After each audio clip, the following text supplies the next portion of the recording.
I think the very first thing that we need to understand is when you start with test work, there's a whole test work structure. So there's client interaction that happens. That client interaction requires a scope of work, and there's different steps, iteration. The client wants this, you give him analysis, you give him a suggestion, now he wants to change that and so on. So the way in which you do that, we create a test work flow sheet. Okay, so when you create a test work flow sheet, you don't create it from scratch, you open up a template. So the first step is you go to the tech folder. Now there's a LightDeepEarth and there's multiple folders on it. So the tech folder is where all our product is basically stored. So you can open that. Then there's a classification according to document type. Then there's an Excel folder. Now all our files is classified that we don't have subfolders. We just have a classification based on the file type. So you want test work template, so you basically click on this one just to sort it alphabetically. What I usually do, I click on one and just click T, it takes me to test work, and guess what, the first one there is test work data template. So you open that up. Okay, now this forms now the platform for all the things that you're going to do now, and it opens up at the procedure. We will start with this procedure and we will go through the steps. So the very first thing is, let's all save this thing. Don't work on this thing, save it. So your first step is you go and you save file, save as, okay, and you save it on the tech folder. Here it is already at the right place. So we've got a project naming convention. So it will be test work data, and then the project today, we just call it LD. The company is LightDeepEarth. The year is 18. Then we've got -01, just as an example. Then under the project name, which is next, you just name it. I'm going to name mine Jaak Grobler. So all of you guys, you name your thing LDE01 _ TP, Jan, Tawiso, whatever. So TP and those guys who've got obviously access to the folder, you will see those files there. Okay, I save it. Now you just confirm that you are working on your file. You are not working on a template anymore. So the beauty of that is now I've got all of this information on your template. So now you can do with this thing what you like. So the procedure is, this is a procedure that we're going to step through today. Okay.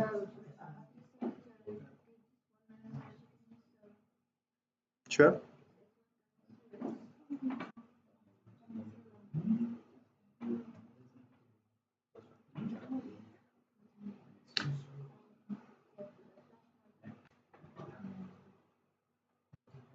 Here again, make a new recording. Okay, so we have opened this file now. So let's just look at step 1 for the moment. So step 1 is what I've discussed now with you. There's a client interaction. There is a scope clarification. There's email communication back and forth.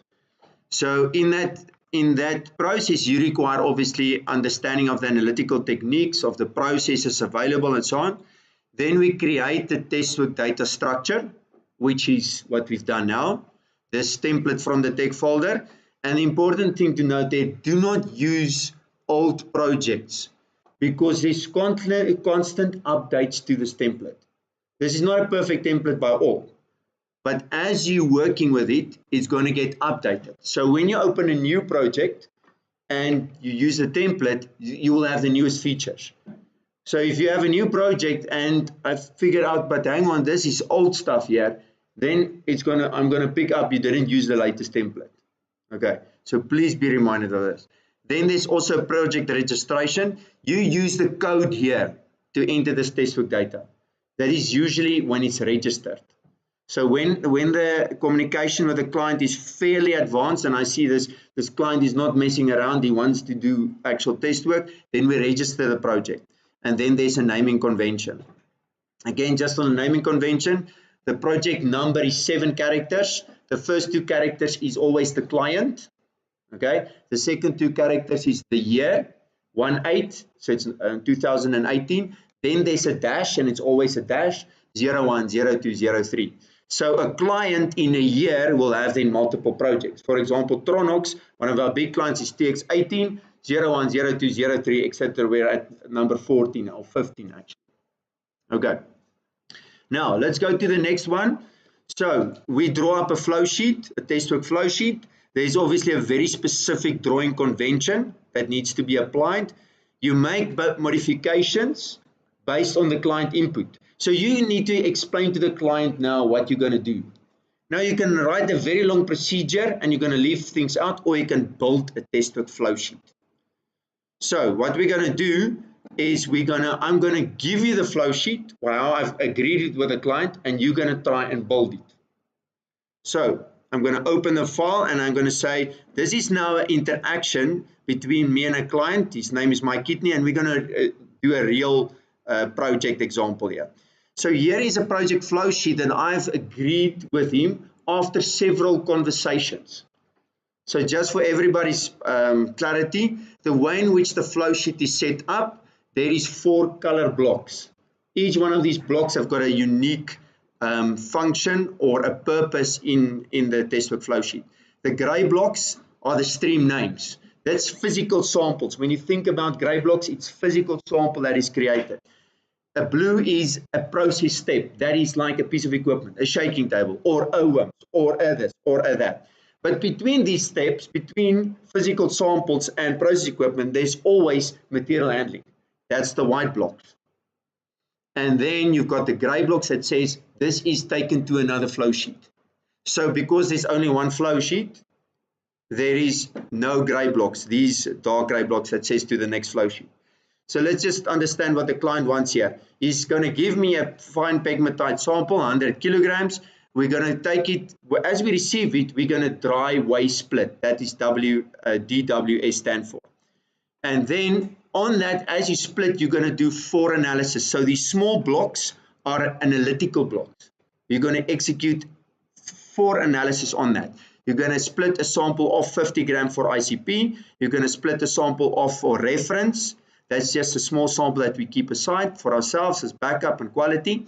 We're going to do a PSD and we're going to submit a sample to QLabs. So all of that is more or less the same. Then the shaking table, we're going to do conch mid tail. And then afterwards, we're going to take the conch and take it to another shaking table. Same process, very similar analysis. And the mid is going to go through a WIMS, etc. So the R, what does the R stand for? It is a remainder. That is the end of the sample. That's why it's also gray. That means it is the finish. The sample is finished there. It stops there. So all the remainder sample goes there. There's no further processing of it. When you see a gray block, it means the sample has stopped. Okay. So what I'm going to do now, I'm going to leave this on the screen. You're going to open your sheet. If I go to test work sheet, then you will see there's a 1. It gives you the platform which you can create it. And you build it. You build it yourself. I'm going to give maybe not 5 minutes. I'm going to give a little bit more, but there's a reason why I give 5 minutes. So that you can realize, but you can never get it done in 5 minutes. You need tricks. And then I'll show you the tricks. Okay.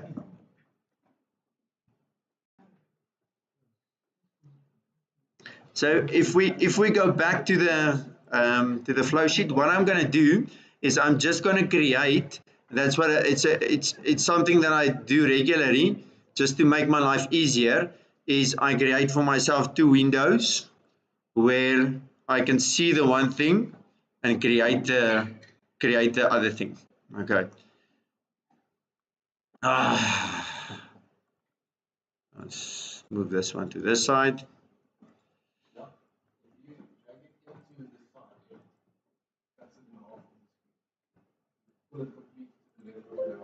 Yeah. Okay, yeah, I see what you mean. Thanks. That's a nice trick. Thanks, Mark. Nice. Well, you just push it to the side, then it snaps. It snaps automatically. Okay, so there's 3 important icons I use when I'm doing this. It's non-negotiable icons, okay?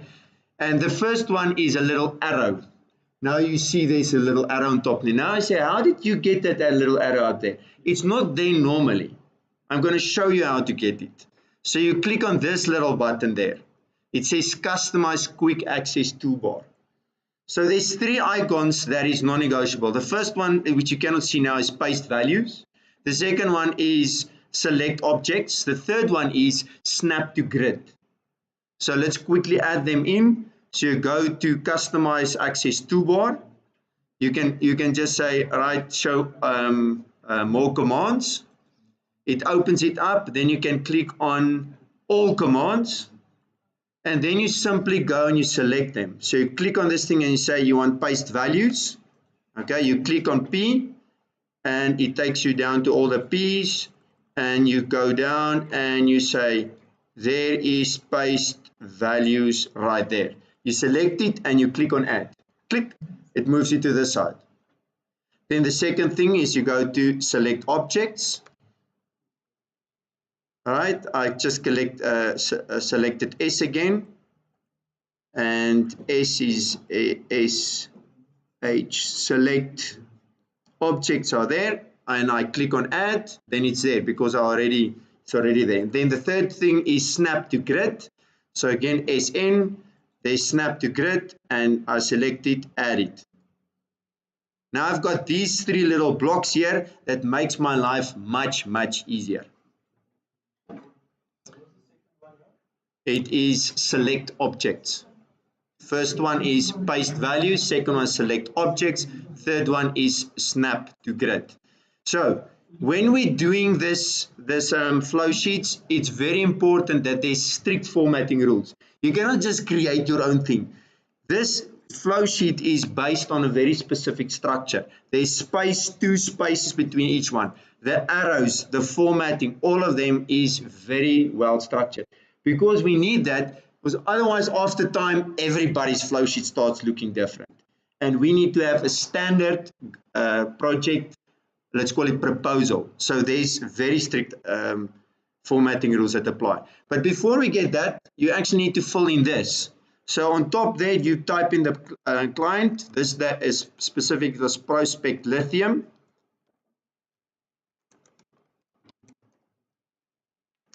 I wonder if our Mike is going to feel that we use his project as a demo. Then the project name is then PL, Project Lithium. It's 18, it is -01. The short name is, it is Tantalum TA Upgrade. That was the short name of the project. The step here, which we're going to define now, and here you can see it there. It is shaking table and worm separation. So you type in the shaking table and worms separation. The sample is then a pegmatite sample, and of granular pegmatite. We can just say, all right, pegmatite for now, doesn't really. Okay, and with concatenate, this little name is going to automatically be there. So it's going to give a name to the sheet, says shaking table and worm separation of pegmatite, because it picks the step up here and it picks the sample up. You will understand now why that name needs to be there. So now we start creating this flow sheet, and very simple. What you do is when you use the select button, you can select that whole block and you can move it. I want it somewhere else.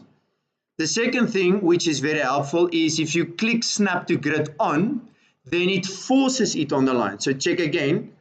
Now I select it. You see now it moves on the blocks. It moves on the rims.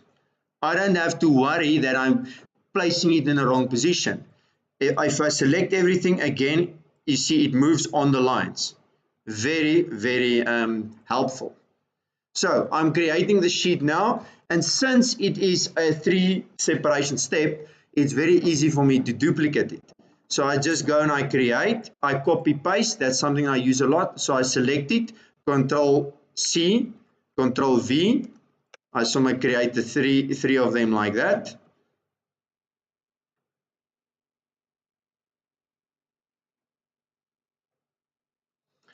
and then I just use connection. I copy that, so this one goes here. Control C, Control V. Each time you see a new arrow appearing, it was Control V, Control C. This one I take there. Oopsie, let me just undo that. Selected the wrong one.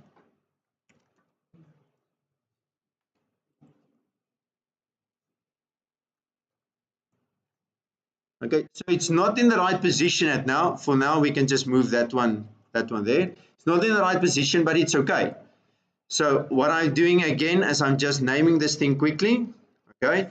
And since we are using a constant gravity process, the characters of our streams are 4 letters. When we're doing magnetic, the characters are 3 letters, as you can remember. So I've got a conch, I've got a mid, and I've got a tail. Again, you don't have to worry about capital letters and so on. Then we create the quick material handling step here at the bottom. You will see that there's 2 spaces, 2 lines in between each. Now I just need to create oops, just undo that. If you're struggling a bit, I use Control and scroll on my mouse just to increase the size of this thing. Okay, that right. And then I can say, right, that is G, that is I, that is P. I'm going to switch this thing out.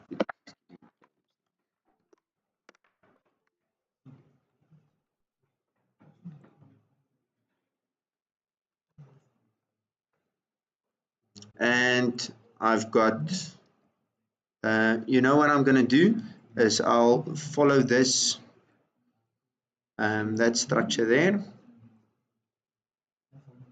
See, automatically it snaps on that little block, so I don't have to worry about alignment. And this is I. I'll tell you now why I've switched it to that one, because I see even with this sheet you can optimize this thing even faster. Okay, so again, once I've created that analytical protocol per sample, most likely I will apply this analytical protocol on all the samples, because it doesn't make sense from a mass balance if you only apply analytical protocol on 1 or 2 samples. So again, I select the whole thing, I copy, I paste, here it is there, I just drag it here, I copy, paste again. All right, I've created that. Now I can just create the down arrows.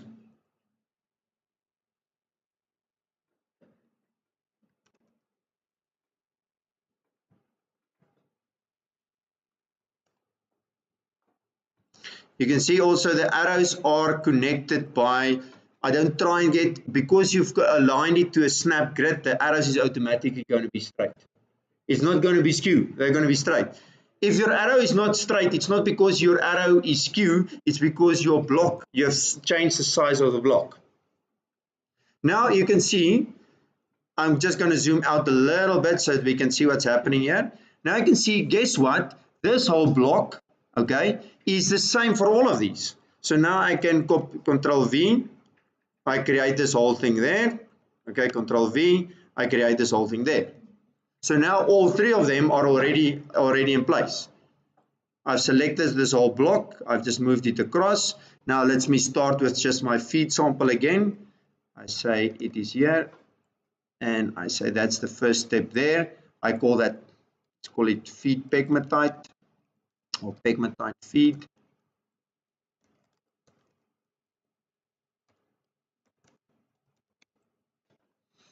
Okay, the first thing is it needs to have that specific protocol. Okay, so just paste that and bring it in here. Now it is slightly changed because there's no R, because you cannot have a remainder right from the beginning, but you do have a P. The P is a PSD, which we do on the feed. Okay, let me just zoom in again. So zooming in and out helps you a lot to also create your flow sheets faster. Okay, right, you've got that. That is now. And the first thing is then your shaking table. Okay, we're not going to use the gray block. I just move this whole shaking table business here now. So there it is in place. Okay, when you will see now, if I move slightly in, okay, you will see that this thing has just moved a little bit.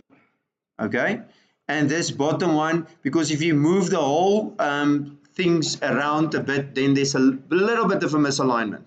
Okay, but now it's aligned again. I'm zooming out. Let's create my second thing. Say, okay, sheet shaking table. This was shaking table 1. I just call it 1. This is shaking table 2. So I'm moving it in position, okay, like this one. But then you can see the shaking table is not in the right position. Then you say, okay, that's not a problem. I just take shaking table and I move it. But because since you have connected it to it automatically adjusts those arrows, but not this one. So all that you do is you right click on this arrow, select it, right click on it. You have to have your selection tool off for that specific function. Right click on it, and then it says connector type, just change that to elbow. All right, there you go. All right. Then your second one is your WIMS, which is this 3-1 here. Select it, get it in position. It should be there. What for a moment, I'm just going to move that one, and rather move the move this one across here, and I'm zooming in.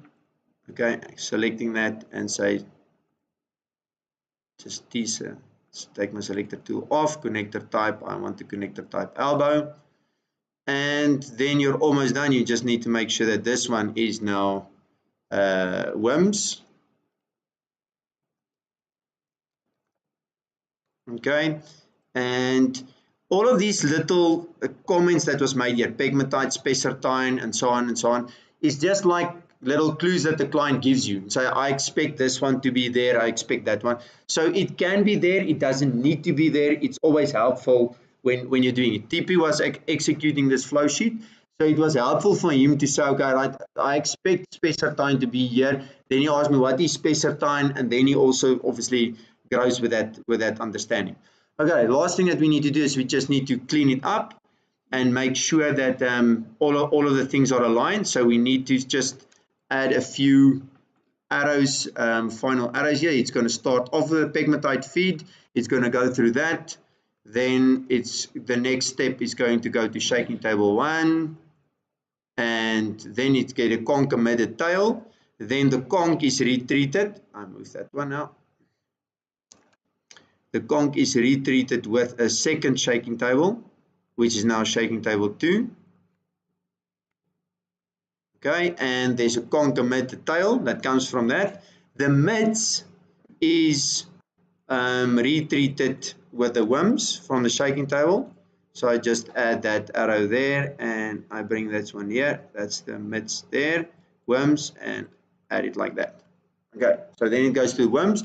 Now WIMS doesn't produce a conch emitted and a tail. The WIMS just produces a mag, a mid,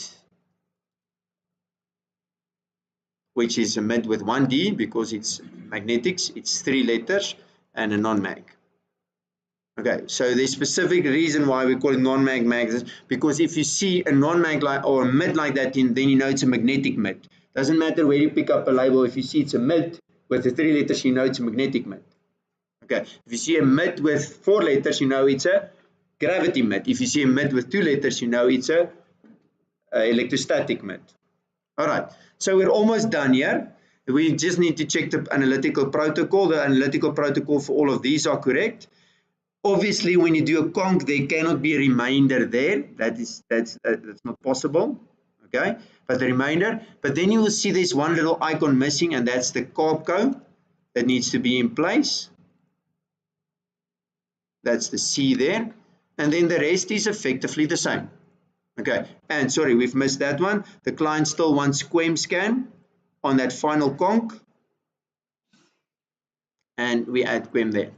So now we're basically done with this flow sheet.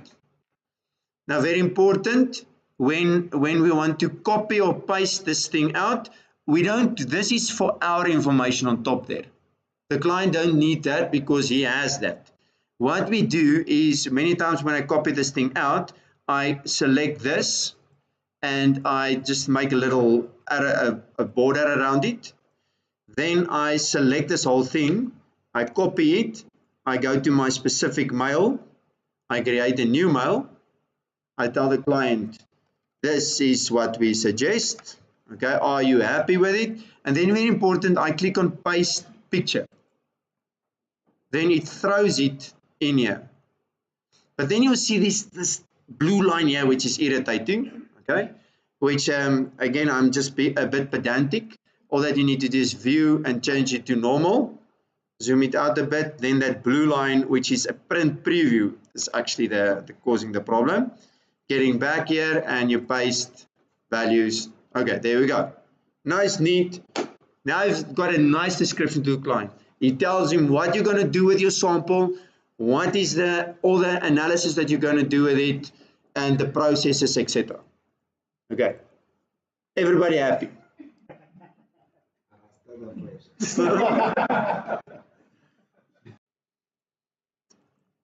Okay, now that we've got our flow sheet, let's go on to the next step. Let's just check procedure again. Let's check where we are. So we're at draw the flow sheets. That's what we've done now. We've got a drawing convention. So there's formatting rules. If there's 2 spaces, there's 2 spaces. If it's blue for a reason. Don't change it to green. There's make modification based on input. So guaranteed you're not going to present that first flow sheet and the client is going to be happy. He's going to say, no, I want this and I want that and so on. I've not drawn up a flow, well, maybe once or twice. I've drawn a flow sheet up that the client says happiness. So there's an iterative nature with step 1 in terms of client interaction, scope clarification, etc. Then important, break the scope into executable work packages. If you have a monster of a flow sheet, and it's not a sample of a flow sheet, it's a monster of a flow sheet, and you try to squeeze everything in there, it doesn't work. Because the guy is executing the test is also going to struggle. So that's where you make use of multiple flow sheets, where the one feeds into the other. For example, I could have broken this flow sheet down and say, I do only gravity here. Then it goes to flow sheet 2, which is the WIMS. And which is also very important because shaking table 1 and 2 is happening in the same location. WIMS is happening in a total different location. So see here that once the concentrate is out, person A can do the concentrate. While mid goes out and person B can go do WIMS. Now person B says, hey person A, I want that flow sheet. But if it was already on another flow sheet, it helps because then he's got his own flow sheet. The WIMS guy puts his information on that. So when you draw it up, you also have to think about how is this thing going to be executed and make it easier for the guys executing it, even if it is yourself. Then acceptance of scope of work, textbook flow sheet. So let's say the client responds back and says, right, I'm happy with the scope. Then we go to the next thing and we say, we use this info for cost input. So we move to step 3, which is the label sheet. So the label sheet is the yellow one here, which is also very simple. And what I always like to do is I like to keep the label sheet next to the actual flow sheet. So what I do is I've created this flow sheet now, but all I do is I move on copy, I create a copy and I just throw it in a new book. So go and lie somewhere else. Now you will see that this thing automatically changes to this funny thing. Don't worry about that because it picks it up from your naming. But if it's named book 1, then it makes something like that. But you're just using this now as an intermediate thing. So I'm going to use that trick of mark and just going to throw it in there. And then at the same time, I've got my original sheet here, which is the labels. I'm going to click here and just make it a little bit smaller so I can understand the labels. So the labels is basically creating now the label structure for all of this work that's going to, so for every little block, that small block that you see here, there's going to be a label. Because guess what, there's going to be a sample. That sample needs to go to the lab. So we don't write labels, we just go and print them, print all 50 labels up front, and when you do the test book, you just paste. All right, so let's quickly do that. So the project number is easy. It's PL1801. And what I do, I just usually copy that, drag it down and paste it. So that is done. The sample is a pegmatite, but what I usually just use, I just say it's as is. It's not coming from another flow sheet. It is as is received from the client. Okay, so this whole thing is just work done on the as is sample. It is flow sheet 1. The moment you break into other flow sheets, it will name flow sheet 1. For example, if I had a WIMS on a next flow sheet, then the sample will be shaking table 1 mid that this flow sheet receives. But now this flow sheet just receives as is. And it's 1, and it goes all the way down. Okay. The process now is the first very thing split before it hits the process. Then there must be, and that is just split. So the first thing that you do is you split. It's not necessarily then a blue block, but to dry waste split is you have to split it. And then it's split into 4. So what fraction is this? This is the head. And I just call that the head. And you'll understand now why I call that as we go down. Because I make provision for 2 fractions. The first step and the second step. But now we just have nothing beforehand. The analysis is then a PSD. It is going to be a geo, it's going to be a ICP, and it's going to be a ref. So there they are. The rest is exactly the same. Copy that. Good. The first 4 labels that is generated is there. So it's going to create nice little label with that descriptions, 4 labels for that. Now you go to shaking table 2. So your process is shaking table 2. Okay. And you are going to create now quite a few of this. So for now, we can just copy it down till there, see how much we use. And the first one is, let's do conc. So your first fraction is conc, and it's still going to be, because there's nothing before, it's still a conc head.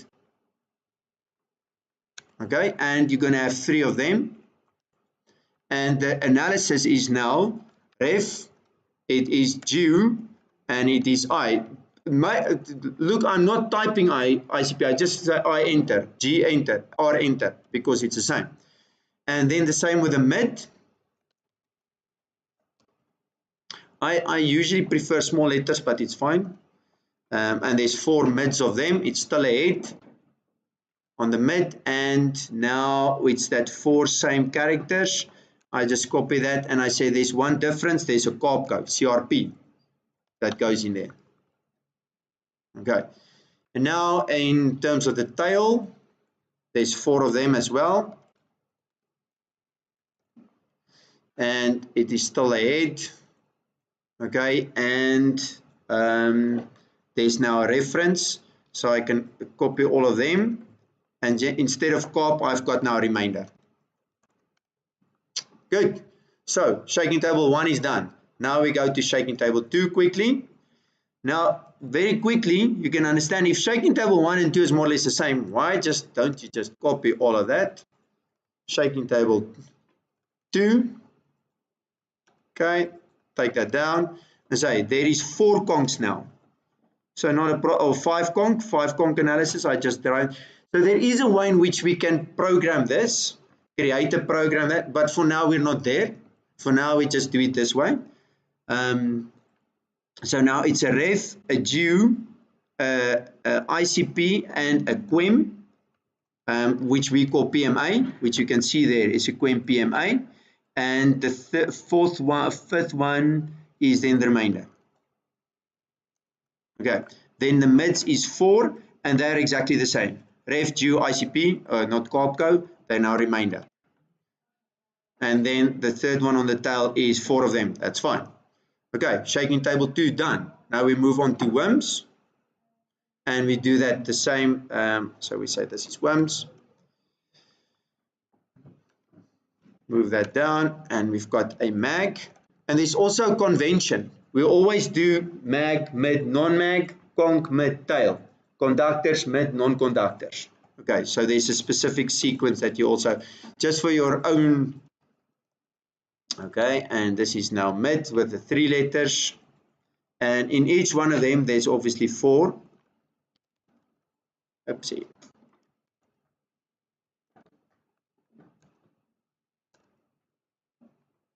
And non-mag. See, I can copy all of that at the same go like that.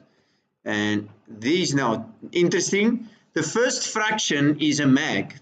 Okay, now we have a certain convention. Remember, this WIMS is receiving a mid. So the last fraction is the actual fraction. And I've actually messed up my own convention. Nadia's, yeah, I do it the other way around, meaning the last fraction is what it is. The previous fraction is where it comes from. So I just need to switch this head and this fraction around, because it comes, fraction 1 is where it comes from, fraction 2 is where it's going, what it is. So when you pick up fraction 1, or when you pick up a sample and you say fraction 2 is what it made, so it's shaking table that took a head and made it a conch. This is WIMS that took a mid and made it a non-mag, a mid, etc., etc. You see, this was shaking table mid, so I made it a mag. Okay, so that when we pick up a label, and I can know there's a little flow sheet description right on that label. I know it comes from a gravity, okay, and it's going, and it's now mag from the WIMS. And that same thing, which is the same convention of all of them, I can just copy them all around because I know that is the same convention as there. Okay, and that is that. So now you can just do a final check. And you can say, how many blocks do I have here? 1, 2, 3, 4, 5, 6, 7, 8, 9, 10. So it's 40. I've got that one there. So it's 40 in total. So now I can just check. Did you get all 40? Okay. Then say, right, I've got all 40. All 40 are here. Then you can just quickly check. Did I have all the ICPs? I select on ICP and say, right, I've got how many ICPs? I select them. I count them and say there's 10 ICPs. I'm sure 1, 2, 3, 6, 9, 10. Yes, there's 10 ICPs. Okay. How many reminders? It's usually a quick one just to check how many is going out. There is 7 streams going out. Is that true? There's 3, 6, 7 streams going out. Good. So you do a quick quality check on your labels and say, all right, happiness. We can proceed. And we can save.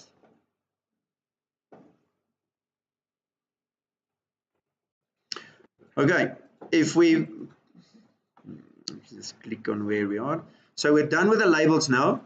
We need to go back to our procedure and just quickly say, where are we now? So we draw up label sheet.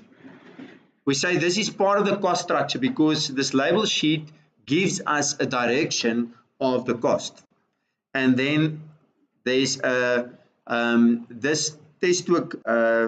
The cost structure obviously follows the textbook flow sheet, and there's or the labels follows the textbook flow sheet, and there's a labeling convention, and that's why there's a specific. I use the two in combination with each other, one on the right hand and the other one on the left. So let's go and say there's a quick cost structure.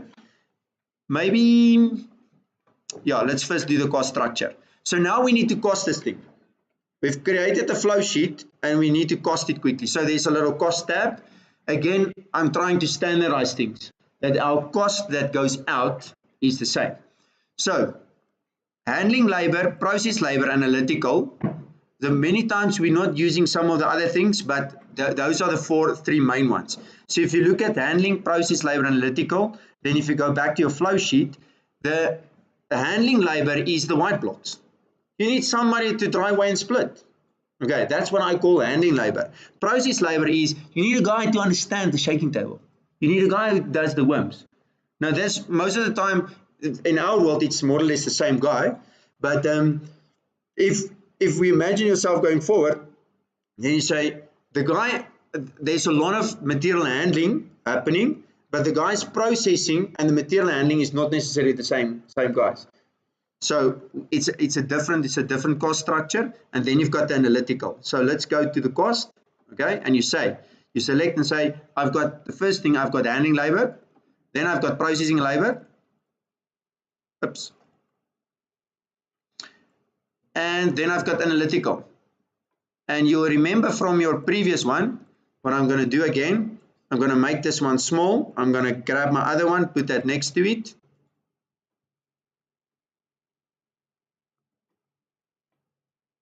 Yeah, Mark, you have showed me a nice trick. Okay, and there's different analytical things now. So we're going to have probably a few analyticals like that.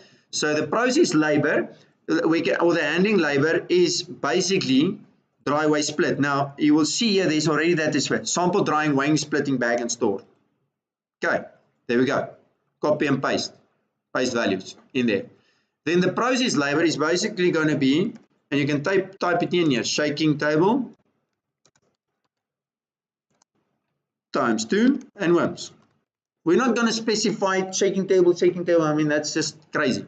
But analytical, the client usually wants that specified down. So we are going to have particle size distribution, which is already going to be under a particle size. So copy that, paste that, we're going to have that. Then we're going to have ICP.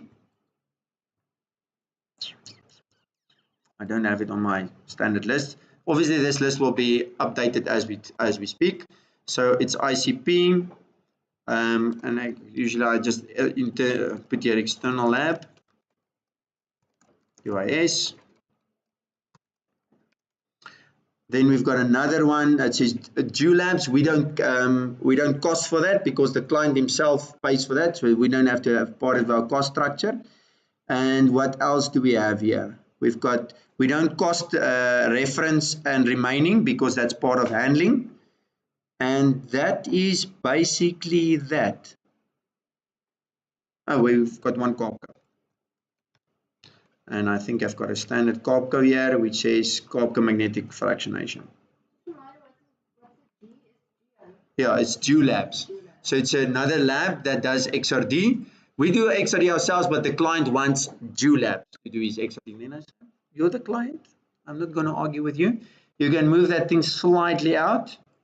Okay. Now the rand per unit is also standard. You will see the rand per unit is sitting there on the side. We will have later as like a VLOOKUP that once you've specified this, it will do it automatically. Obviously, I know these numbers of my head. Okay, by now. Particle size distribution is 300 rand. ICP external lab is 500 rand. Carpco magnetic fraction is 300 rand, and analytical. Then you need, what I've got here is just, you need some quality assurance. Okay, somebody checks the data, check errors, reads it in, what, and then there's also expert labor. Somebody needs to write the final product. Okay. Yeah, because that is his arrangement. When I submit the proposal, yes, he pays and everything on his own. So under expert label, many people, they complain, say, what is this expert label? Then I put them nicely there. It's scope definition, client interaction, final documentation. Okay, so if you send me another email for what it is, then I charge you. Okay, quality assurance, okay, data capturing, mass balancing, error checking. Okay, and that is 650, and then this is 1,700. Okay, now all that you need to do is this we can delete. Do not delete the whole line, otherwise you destroy the structure on that side. So it's just that. All right, and now all that you need to do is specify the units. So this is much too much a guessing game, but it's experience guessing game. Okay, so sample drying, weighing and labeling, if you look at that, what I usually do is I just count the blocks. I say, is this a big sample? This is a 100 kilogram sample. So it's a fairly big sample. So typically, how long does it take a person to engage there? One person dealing with is unlikely going to do all of that within an hour. Okay. So I will usually guess here an hour, hour and a half, but once it's broken down, it sort of comes all back to an hour. So I just go, there's 6, 9, 10 blocks, and I say, well, with there's some leeway on the bigger sample and the drying and so on, I say 15. Okay, shaking table WIMS, then I go and I say, right, that at least to set up, make sure that the settings and done is all, at least hour and 2 hours before on that. So I will quote that and say that is then 2 hours per test, 6 hours. Many times, if we see that the shaking table or the process require 2 guys, you have to double up. So on the WIMS, it's difficult for a person to run only one person. So on the WIMS, I usually double up. So I go and say that's 8 hours. Okay. Then analytical size distribution, we just say that's easy. That's 1. ICP, we said that was 7. Okay. The carb code, that was 1. And then quality assurance and so on. How long does it take a person to read the data and check it and so on? Usually at least 2 hours. Okay. Then I need to compile all of this information, make sense of the data, etc., etc. Okay. So that is going to take me at least 4 to 5 hours. So I go 5 hours. Okay. There you have it. Okay. So you've just created a quote to the client very fast. After time, we obviously get more efficient. Okay. These numbers will become easier to do, and we can unitize it as such. But at the same time, obviously, our rates also goes systematically up year on year. Okay, but that's the principle. So literally, I take this block, whether I create a proposal, whether I put it on the email. Where's my email? Here I say, Mr. Client, okay, right, you've agreed on the scope. All that I'm doing, I'm pasting and I'm adding the block there and say, right. Then I say, please note the following. Labs is excluded, la la la la la la la la la la la. Okay, that's as easy as that.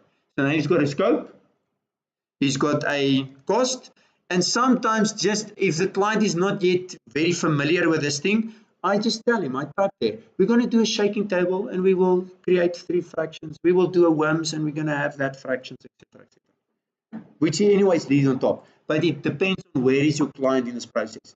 Some guys, you don't type nothing anymore because my kidney is a guy that you don't have to type anything. He reads that and he fully understands it.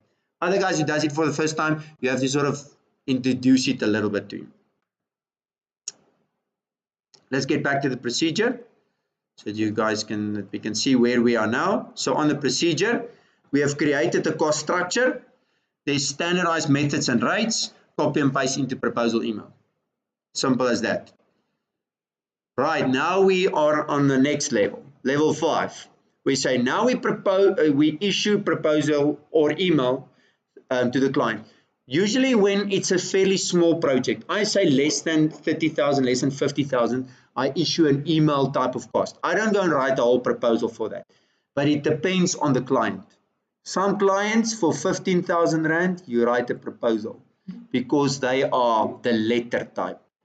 Clients that's going to have that you feel is going to be risk, you define it to the nearest T, exactly what you're going to do. Okay, other clients are more understanding. Then add standard terms at the bottom of an email. Remember, when we issue a proposal, there is standard terms on our proposal as by default. But when we send an email, we have just say, don't add all the terms, just say there is standard terms available. You can get it on that. So I still need to draft that little list at the bottom. Nadia, just make a note of that. Then the proposal template will already contain the terms that I just said. Then again, this is an iterative process between 2, 3, and 4. The moment you issue a proposal or thing, then you say, no, but the cost is that and the cost is that. And so, okay, right, let's change, let's go again, let's change that, add that, and so on. Then the proposal is approved. Okay, the moment the proposal is approved, few things kick in. One of them, which is a new addition, is we add equipment setting tables to the flow sheet. And there's a little equipment toolbox. It's the equipment setting toolbox. So I go back to my flow sheet. Remember, this is the thing that I'm going to print and issue to the lab. Then just next door is the settings, that's it. So we need shaking table settings and we need WIMS settings. So guess what? we go and fetch them in our little equipment toolbox. So we need a shaking table. We're going to do 2 shaking tables. So we go to 1. We're going to paste it there. Okay, there's the second shaking table. You don't have to say first shaking table, second shaking table. And then we say we're also going to need a WIMS. Here is the WIMS. Go to your, and we say, you can put it there.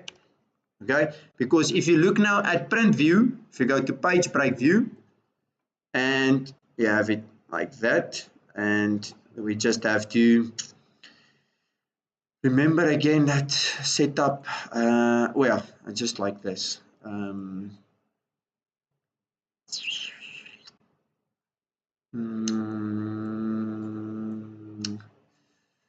For page layout, I must just get to, where do you get that page break again, or the size? Well, yeah, and view. Well, I just want to have it on 2 separate pages. You understand? Okay, let's. Yeah, where's page break view? Yeah. Yeah. Well, okay, yeah. Yeah. Yeah, yeah. Yeah. Yes, you can move it now. Okay, great. So, yeah, obviously you want to have the same page. We will work a bit on that page break, that it's automatically part of the template. Because what you want to do is you want to create the same page that it's printed together with this one. That's what this equipment settings is about. And then you're going to do a PSD, you see there. So make it easy for the guy that say, right, here is the PSD. Copy that in and someone put it there. So all your other data that needs to be generated other than masses is then pasted here. Then once the thing is approved, then we can say, right, execute printer labels. So this is just fed into a label printer. Your little application, you're well with it, you copy and paste that smack into your label printer and you say print, and it spits out 40 labels. It's going to spit out. I mean, you guys are familiar with the process.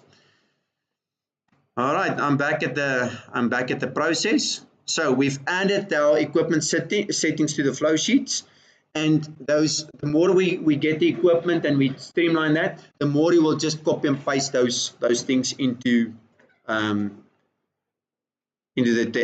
testwork flow sheet. Okay, so it's print testwork flow sheets.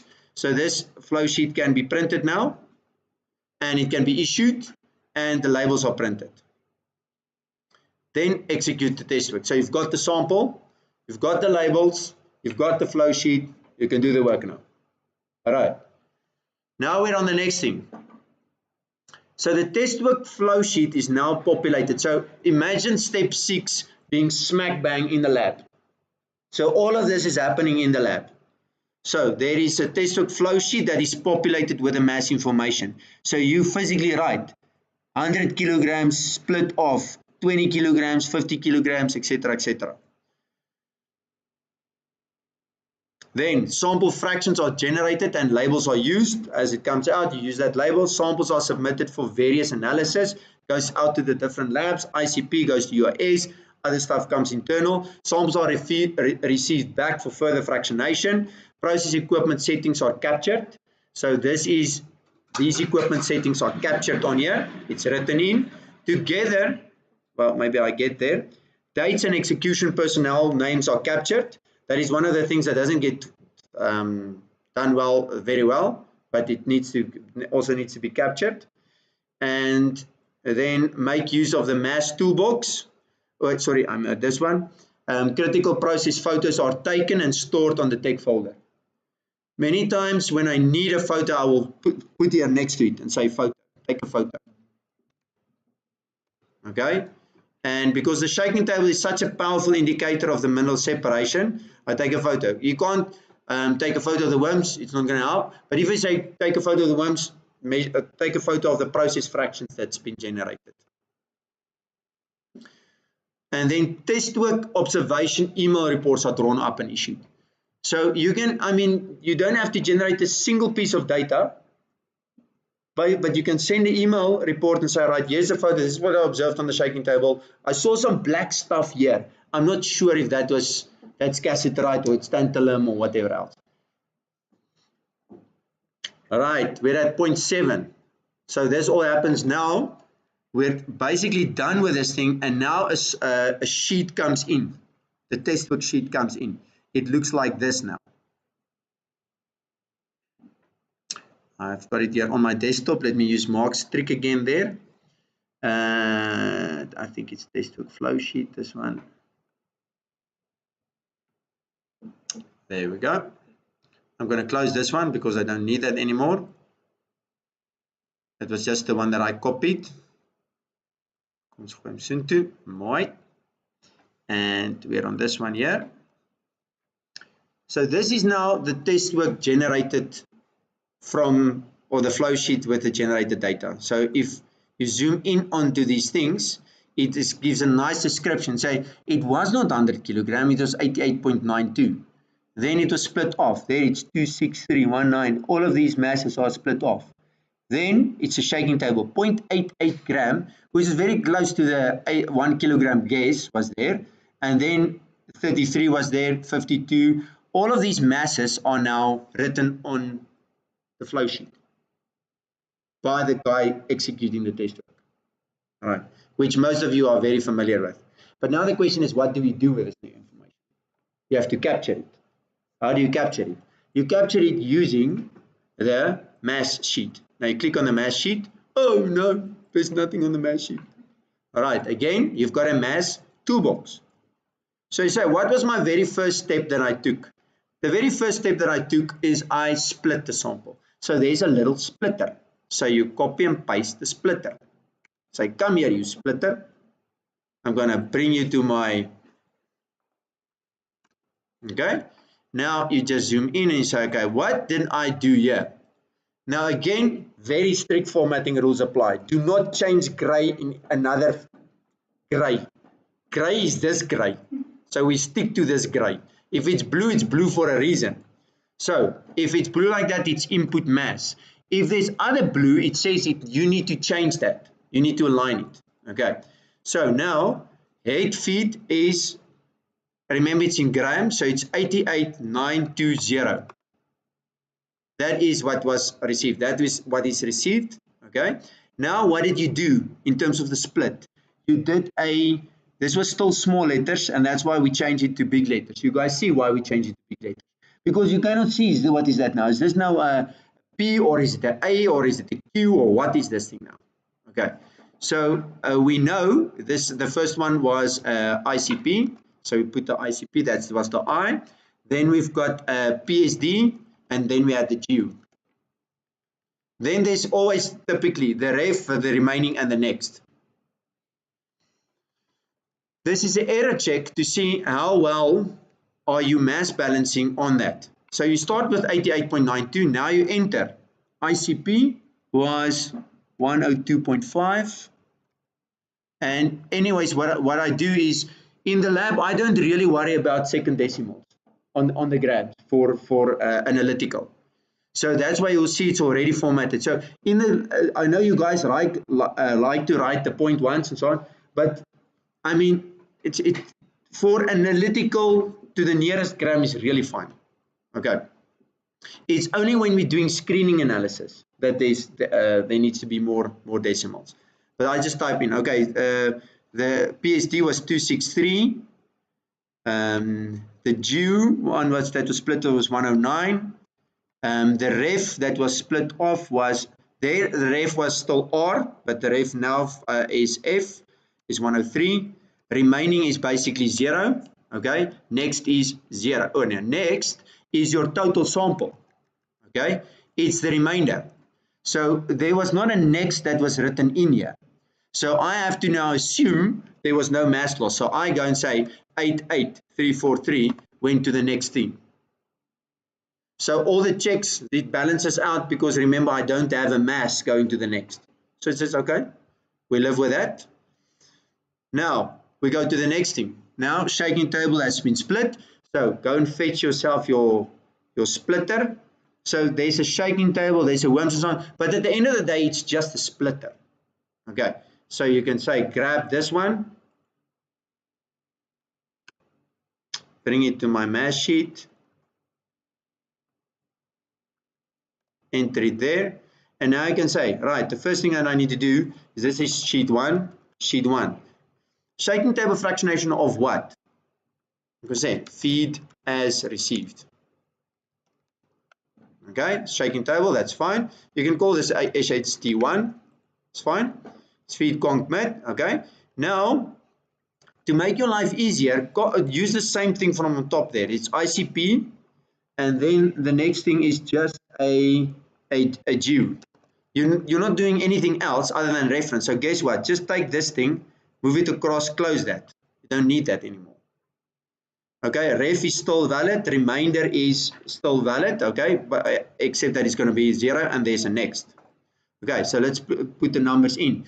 You received, what you received was this.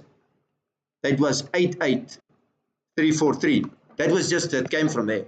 I mean, that is the mass there. So you'll very quickly see how well you align. So now you've got 88 grams or 880 gram as concentrate. Then you've got 33,600 and you've got 52,900. Okay, so you lost 963 grams. Whether it was lost through splitting, whether it was lost on the shaking table, okay. But did you see, just last step, let me just say, the moment you put that number in, guess what? The red disappears.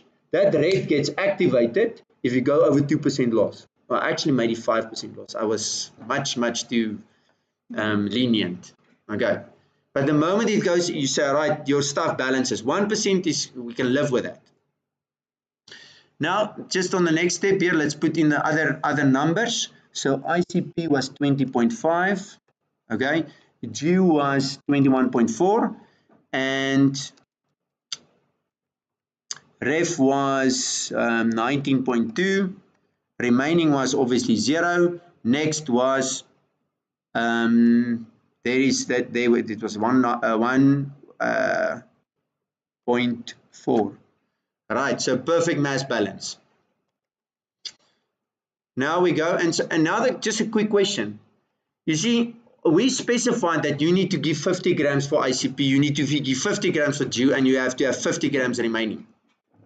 So why in the world is it just 21, 21, 19? Can anybody tell me that? Except the one that executed the test work. Because there's a very good reason. Exactly. That is such a small little sample. Now imagine yourself taking under 880 grams and putting it on the shaking table. It's like, it's a problem. So you want to minimize the amount of mass that goes there. So TB actually asked me, say, listen, can we do this thing with less mass? And I said, yes, that's absolutely the right thing to do. Okay. But we still have to have a little bit remainder. Even if it's just 10 grams, at least there to be a remainder. Okay, let's do the other one. The mids is now the carb code. So you can see now there's a carb code that came out. So I just drag that thing there and I say this is CRP. Okay, and I say that's not applicable because we just did carb code on the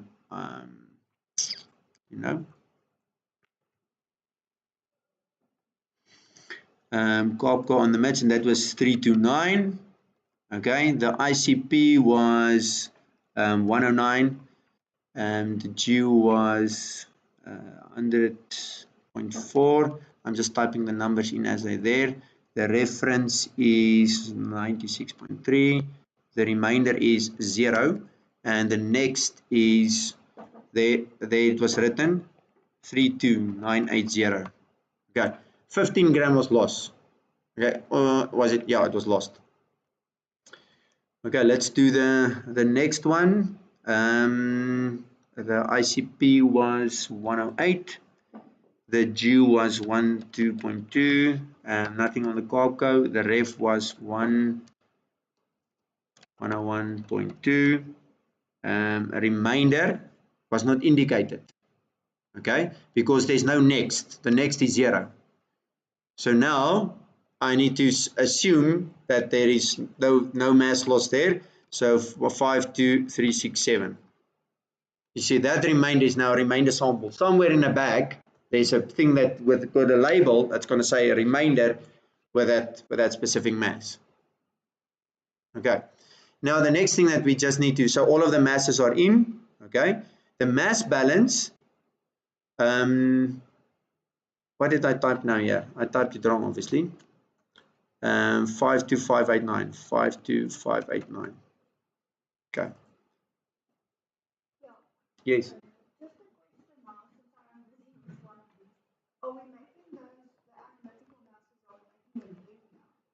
Yes, just because it's an input. It's an input.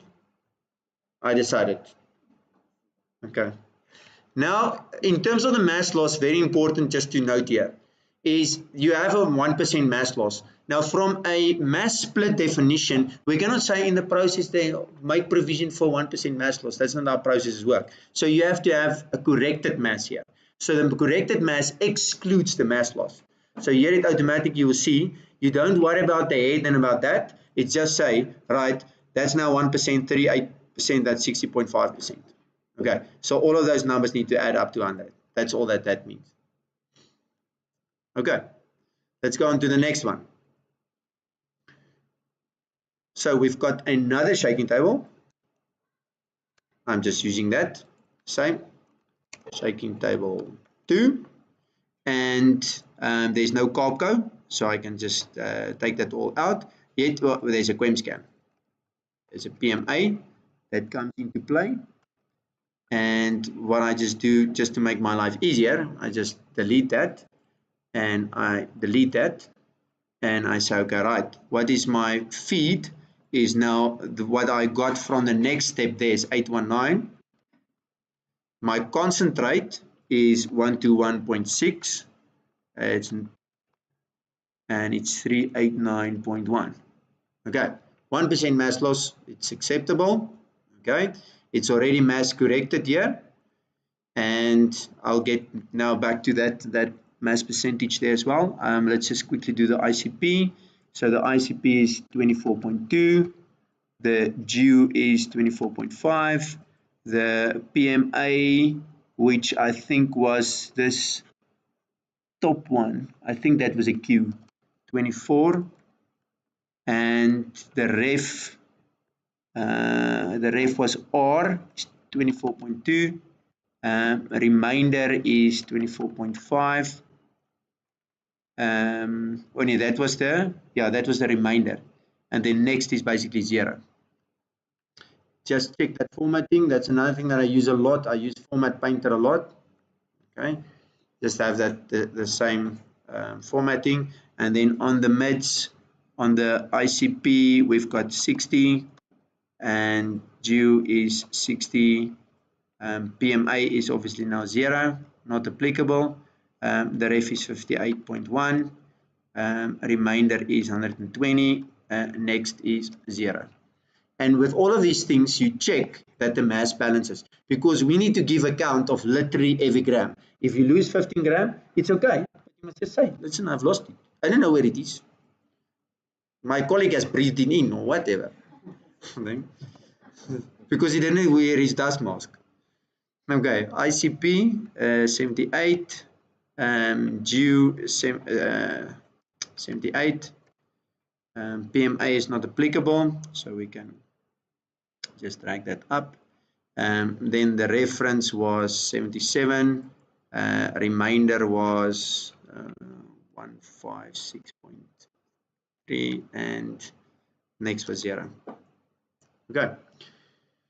Now, just shaking table of, this was not, it was concentrate of SHT1. Okay, good. Then we just need to do the last one, which is the mids or the WIMS. If you have a little one that's already given you, here is a WIMS that already have got a mag, mid, and non-mag. If, for example, you had 4 fractions of WIMS, it's not a problem. You just go and because what we do here is all of the lines stays open on this side. You could just add a line in here. So insert, put a line in there, and then all of your other formulas, if you drag that down, should work. And then, I mean, literally just copy the formatting from there to there, okay? And then you can have a four-way splitter instead of a 3-way splitter. Okay, let's just quickly put them in. So it's WIMS fractionation of shaking table 1 mid. Okay, so it's WIMS, it's feed. So where did it get its feed from? Its feed comes from this thing there. That is where its feed comes from. Okay, so I can somehow copy and paste the value. All right, then the mag was 62 gram, believe it or not. Okay, which is quite crazy if you think about that. Doing all that work for that little mass. Okay, and then the mid was 686, and then the non-mag was 29.6. 29600. Let's try that. Okay, now red lights goes on. Woo, woo, woo, woo, woo. 8%, 8%. What is going on here? Okay, that is where you need to now declare. You cannot just say, well, near 8%. You need to say, okay, right. So me and TP actually had a discussion on this, and because of the nature of the WIMS, and because of this fine pegmatite, which is it was a fine dust, and the amount of water and so on. I mean, he was also telling me the next day he was looking at the WIMS floor, and it was that fine dust all over the show. So then all that you do is you declare it. You right click, you insert your comment. Okay. What I usually like to do is I say, show the comment. I move it into position here. It's still on snap grid, so I can have that, and then I declare it here and say finds fine pegmatite lost to water during WIMS operation. Okay, that's it. You put it there so that the world can see it. Don't try and hide it and say no, it's actually no, maybe it's. You just show it. Okay, then we need to just finish the structure here. So right, mag was ICP was 25, then 2 was 21. Okay, reference was 16.3, no remaining and no next. Okay, then the ICP on the second one was 64, 68. And also, guys, I mean, when I see results like 64, 68, 62, then I know that comes from a splitting. And for a good splitting, those numbers need to be very, very close to each other. A 64, 68, and a 62 is more than a 10% variance between those. But that's just a side note. 492. Okay, and next is 0. Okay, and then the last one is 115 to 111. The other principle is the moment the valuable content in that sample is low, like this tail stream, boost up the mass. Like Mark wants actually 150 to 200 gram if you need to evaluate the let's call it the heavies in there. And then the reference is 120, and the remainder is 29250. Okay, next is 0. Okay, so from a mass splitting point of view, that is when you're splitting large samples and just losing 4 gram like that, then I say that's quite good. Oh, again 4 gram. Okay. Okay, and I'm just making that one. Let's save.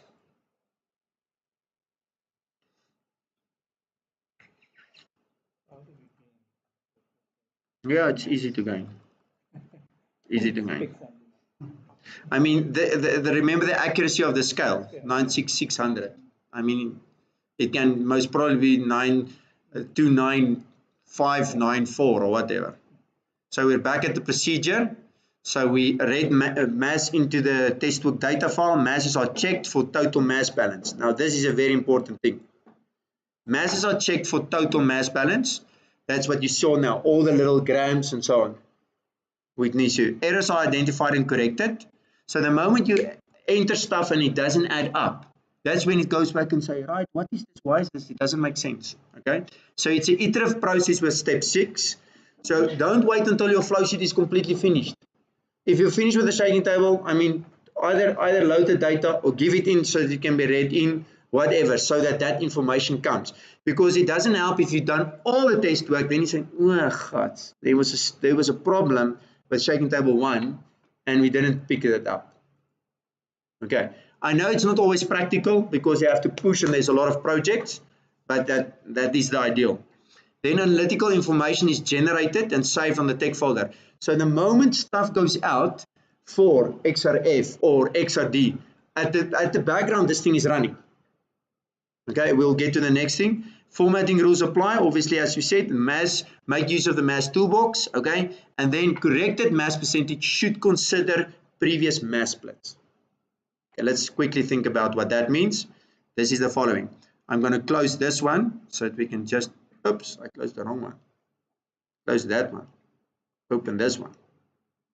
Save this one. All right, so what do I mean with that? What I mean with that is the following. This was the primary mass. Going to shading table 1 was actually just that mass percentage. It didn't get 100. It got 1. So you have to correct this mass in line with your process flow. So you say this one times this one, fix it. And then by the same breath, you can actually fix those ones as well. Because when we copy the toolbox, we don't want to fix those lines. But for now, this description, just drag it down. And you say, guess what? This one adds up now to that number there. Because the 1% was split on the shaking table. The same principle applies on that. The mids was taken through to the WIMPs.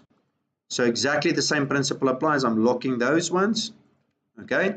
And I'm saying multiply by the mids, F4, enter. Okay.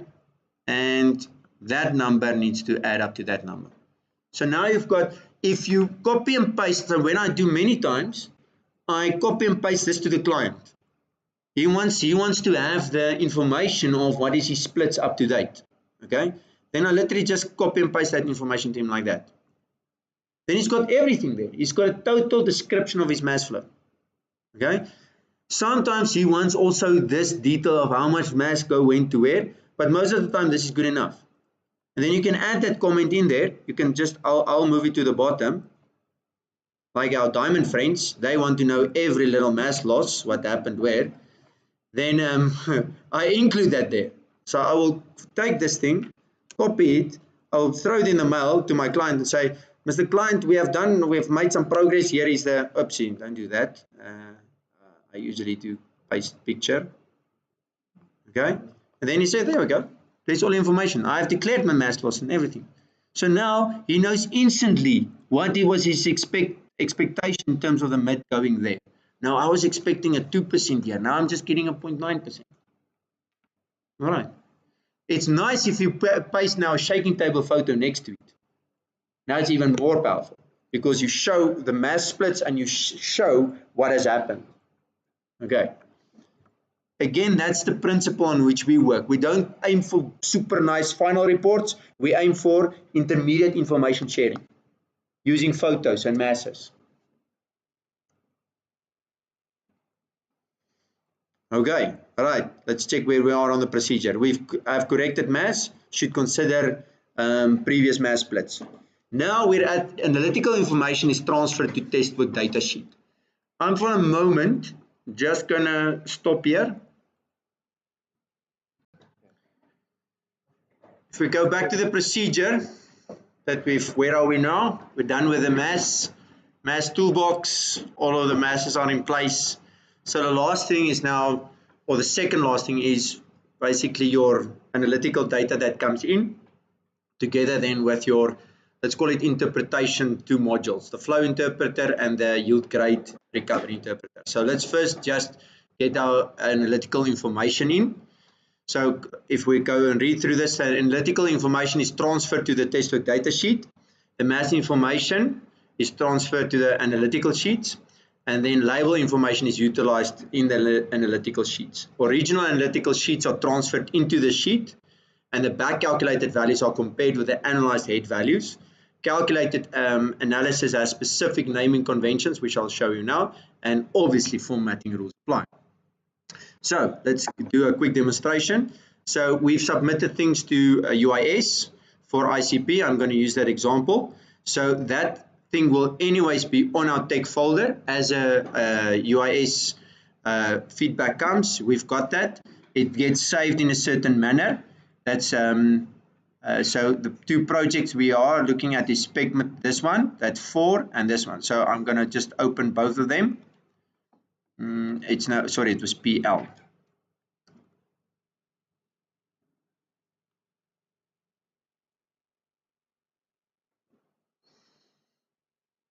Okay, so now the first thing that you do simply is you just go and you say move or copy, move the sheet into my testwork data. Just create a copy. All right, put it in there. So you've moved it in there, and then this one we can close. Yep. Sorry, just move on. I've transferred. Just see 23342. So this is 22342. I can close this one, and then the other one is 22. So I'm moving this one. Move or copy, create a copy, and move that into my testwork. Okay, now I can close the originals, but don't mess them up. They're done. You've moved the two sheets in here. So what I do is I move them. You will see I structure the data in a sequence. So as the execution sequence is, these sheets are structured in that way. But when it comes to analytical data, I just move it at the back because it's a reference for the client. I rename this and I just say this is an ICP and it's 22920, because that is something that when we follow up from the client we do that. So this is ICP underscore 23342. That you have your original data. So if anything, if the client queries anything, you can say there's the original data, have that. I do the same with the XRF sheets and so on. I also give this a very specific color. Okay, I give it that color there, so it's got a fixed color. Now you will see there's multiple tabs here at the bottom. There's ICP, there's XRF, there's XRD, and so on. And all of these will be standardized input analytical. We don't have it for everything yet, but as time goes by, you'll have a BMA for Namako Sands and so on. So you must just select the right tab to add it in. But just to make 100% sure you've got your ICP analysis match, I go to that specific ICP because YAPI also changes these things. So I just copy that first line, I take it in my ICP and I paste it on the top line. Okay, paste values. I just go to the end and say, right, it was correct. It didn't change his things, but now at least I know. Now I need to enter the data that I received from him here. So again, it's copy and paste. You do it once and then it's done. You don't copy and paste any analytical data. You just get it into your structure. So the first thing here is this was the shaking table head conc, because guess what? It looks very much like your labels. Guess what? Because he uses that labeling convention that was on the sample. So you can pick up exactly what is the sample. So I take that, okay, together with the head. Now I check the sequence. Remember, it's conc mid tail. He might give it in a different sequence. Then you have to adjust it. But I can take with confidence this one and put it in, go to ICP, again, paste special, make sure that you are under the right, and paste special values. Okay, there it is. But now the labels are missing here. Again, don't type any labels, you have done that already. Okay, you go to your label sheet, you say give me ICP,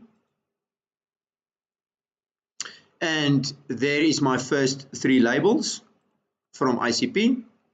Okay, I take them to the ICP sheet and I drop them there. There we go. Now this is the label builder. I must it uses concatenate, and that is, see, it just uses that one to create a label. As simple as that. So there's the first three in. The first one is the is actually the head. So there's a specific line, because I know usually when we submit a sample, we always submit a head and then a fraction.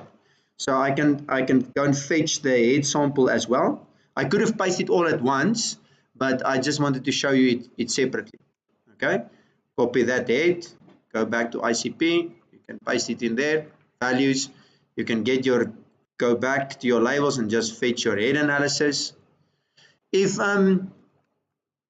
your sheets and all of these things, you can obviously don't have to wait until you get the data from Yapi. You can all pre-populate all of these things, because I know I'm going to get it. Then when it comes in, I don't have to paste the labels in. Okay, and then this one. Okay, don't worry about the formatting for now. We can sort that out later. Okay, now very important. You've got a head analysis and you've split that head into three samples. So now analytical requirements are, you have to back calculate the head. You have to check quality. And the way that you do that, you need the mass percentage. Guess where's the mass percentage? It's in your mass sheet. So you've got the same sequence. So what I do is I say equals. Look carefully. I select all three. I say this thing equals. Then I go to mass. I go to shaking table 1. There are my masses, corrected masses. I select them. Look carefully. I press F4, which locks it and say it's that. Then I press Control Shift Enter. It creates an array. Okay, now it's smack bang. Now let me show you the power of an array. If you, for some other reason, think only, I just want to add another analysis in here and insert it. Ding, sorry, you cannot do that.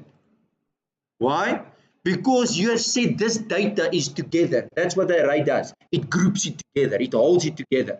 So if you try to mess it up, break it, it says, you cannot. It's together. Okay. So it's a very powerful way to protect your analytical data. Then this one is obviously 100%. Let me just check. Yeah. Now we're at the point where we can compare head analysis. Okay, now here at the end there's already a little formula that tells you that this one compares, it's a percentage correlation. It says how well does your back, oh sorry, I didn't explain the back calculation. The back calculation is simply this. I will enter the formula so that you guys can see it for the first time. So it is simply saying, if I need to back calculate the head, I use a sum product formula. So it's a sum product. Then I say it is the mass. Okay, but I want the mass to stay there at column I. So I press the $sign, not once, twice. You see, then I'm locking just the column. Oh, sorry, a third time. I'm locking the column, not the row. Because I want to copy that formula down, and then it must move with the row. So I'm just locking the column. Then I'm saying, right, next is comma. Then I select the analysis. That must move, so I'm not putting any dollar. And I divide that by the sum, which is already sitting there. But the sum must also not move. So I press the $sign 3 times again. Okay, I enter. So that is the same as the following. Instead of doing the same, this one times this one plus this one times that one plus this one times that one, because that's how we was used to do head calculations. Okay, then I have to divide it by the that one. Okay, then I get to the same answer. So the sum product is just, instead of this one times this one, and just working with arrays. And just that you guys believe me, I just draw it, or pull the all the way through. Okay, and then this funny green thingy comes up. Okay, it's just saying, listen, it's ignoring the thing next to it. So click on that thing and say, it's okay, it's okay, I know what I'm doing. Yeah. Then the other thing is, you will see these funny things in here. Okay, which Excel doesn't help it's anyways low. It's not going to change the answer at all. But what I usually do is I just select, but I'll do it at the end, and I just replace it. I remove them. It will freak Mark out because he said, no, it is there for a reason. And freak Annaby out. It's there for a reason, but I need to calculate. I need to work with numbers, not text. Okay. All right. So this was this one. So now all that we want to do is, okay, let me just click on the correlation quickly. So if you look at the correlation is very high. Okay, let's look at the formula again. So it compares that array with the bottom array, and it's a sum of the square differences. That's actually what, just convert it to a percentage. So I like to have this number higher than 99%. 99.99 is nice, okay? So this is just very good correlation with your weight analysis. Very good correlation. So I've got confidence that the mass is correct. If I somehow switch this stuff around, let me just quickly show you. I got confused and I used the wrong mass. Look here. Let's say I went here now. And I said, yeah, no, let me use this one. Okay. Selected this one, 4, Control Shift Enter. Okay. Then my correlation will be much less. Okay, still good, but it's much less. It's because it's in a similar. I'm going to change these numbers quickly and just say this was now, let's say 5. Let's say this was 50%, this was 5%, and this was 45%. Okay, then the correlation was bad. Okay, so don't think, oh, 98 is as good as 99. You need to go really high because it's working on a very narrow tolerance there. Okay. So when you get a 70 or an 80, then you know something is drastically wrong. Drastically wrong. Okay. Let me just undo that to the previous. Where did we have that? Okay. All right. Sometimes it hits 100, then you just have to go and take the third decimal that you can see. Okay. Let's go to the next one and say, remember we've got 3 sets of analysis. All 3 of them were of similar nature. So what I can do is I just copy that, paste that, and paste that. We will now, remember you've got, there is a head analysis that was done here. And I copy this through. Okay, I paste it, I should have pasted values. Okay, now I just rename this thing, and that's important in terms of the renaming. It's as is, shaking table head, but this is head feed. And this is not the ICP, it's a calculated analysis. You guys get that?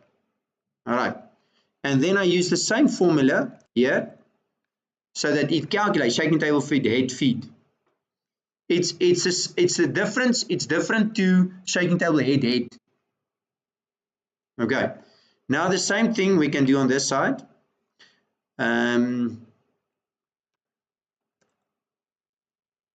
Okay, that's head feed, but it's just shaking table 2, which we'll correct now.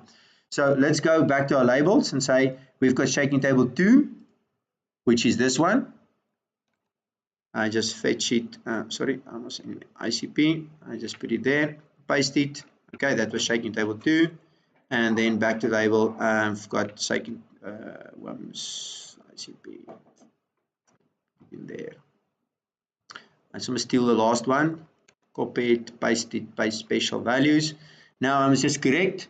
This is sheet 2, that's obviously shaking table 2 there. Head feed, that's fine, it's calculated. This one should be calculated. This is WAMS mid, it is head feed. It's actually, well, to be correct, it is mid head. That's correct. Okay. And then I just need to copy that same formula, copy, and then it creates the label. Again, it's concatenate, that just uses that to create it. You'll also remember that all of these is now rubbish. Okay, that's just not true. Okay, now we can go and fetch those 6 analysis. Let's just check that these heads are corresponding. Okay, I can just change that last bit of because it irritates me that right. Let's get the masses in. So conc mid tail of your second shaking table, you find it there. There's your conc mid tail.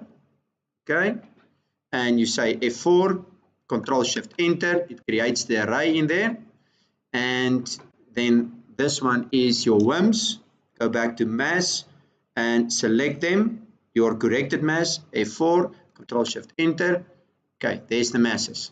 Now you have to go and fetch your analytical information, just add that in there. Many times when you're working with a large sheet and you cannot see, just go and hide these columns like this. Then you're working with a small amount, but Excel still knows you're working with a big thing. Okay, so now you just have to focus. Now it's a little trick here. You can see here mid, mag, non-mag, mid, tail, conch. Okay, so you're now a bit battered here.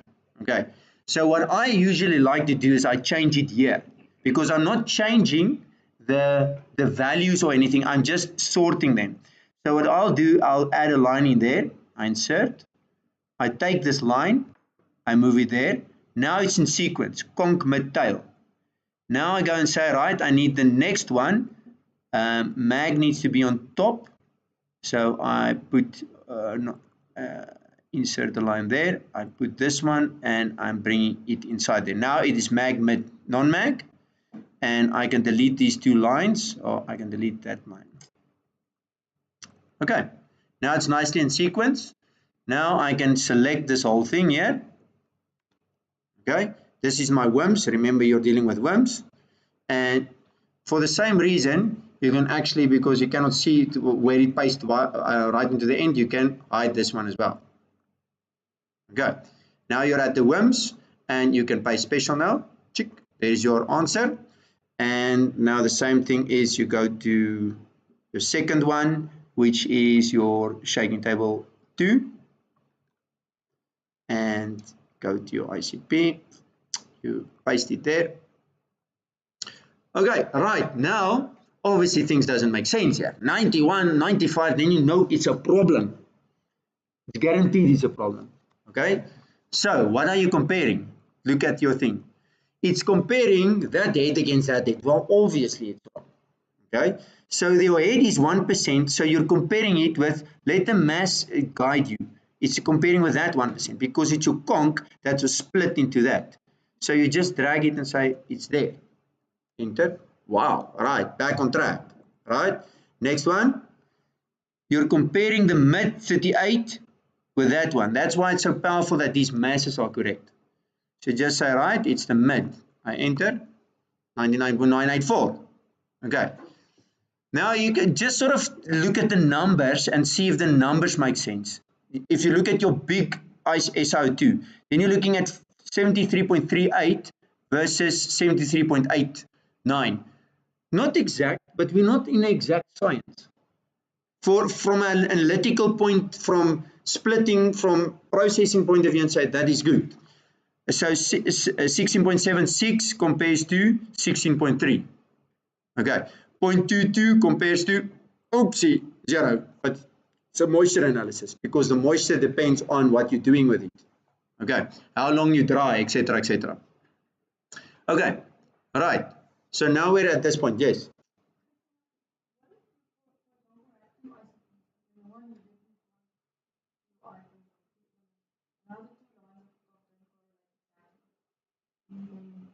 Well, if you have multiple lines from the lab and Yapi changed them in some of his ICP reports, okay?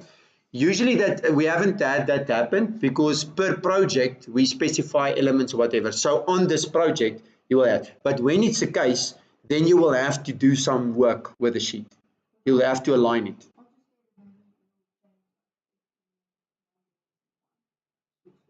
Yeah, you will, but the analytical head calculator will always pick that up. You say no, something. You have to change things which is very similar. But if I change a column here, for example, let's take the example unhide, and I change let's say a fairly big number. If I change two small numbers, it's not going to change anything. Okay, but if I change let's for example change the TO2. Let's do this. It's not gonna do that. Kom ons vat hierdie ene soontoe. Paste that there, and let's argument say do that. Okay.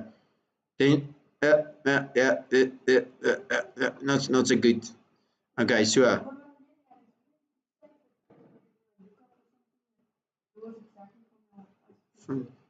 Yeah, we can consider that at a later version. Okay. For now, all that I want to do is I just want to, you can select the whole sheet and go and say replace, and just replace this funny thingy key, which is smaller than, and just replace it with nothing. Okay, and say replace all. Right, that is just numbers. All right, so now we can save. Let's go back to our procedure.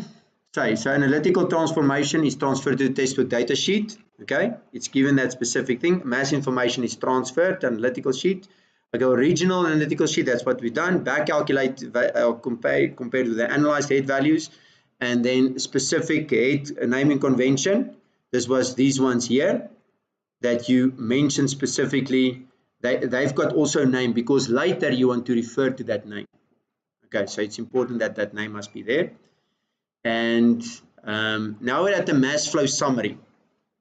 So the mass flow summary is basically this orange tab here. Okay, and it gives a description of how did the mass split, but with an analytical reference to that. Okay, now remember what was the client's aim here. The client wanted, let's just get our project number here. So here's our project number and our project name.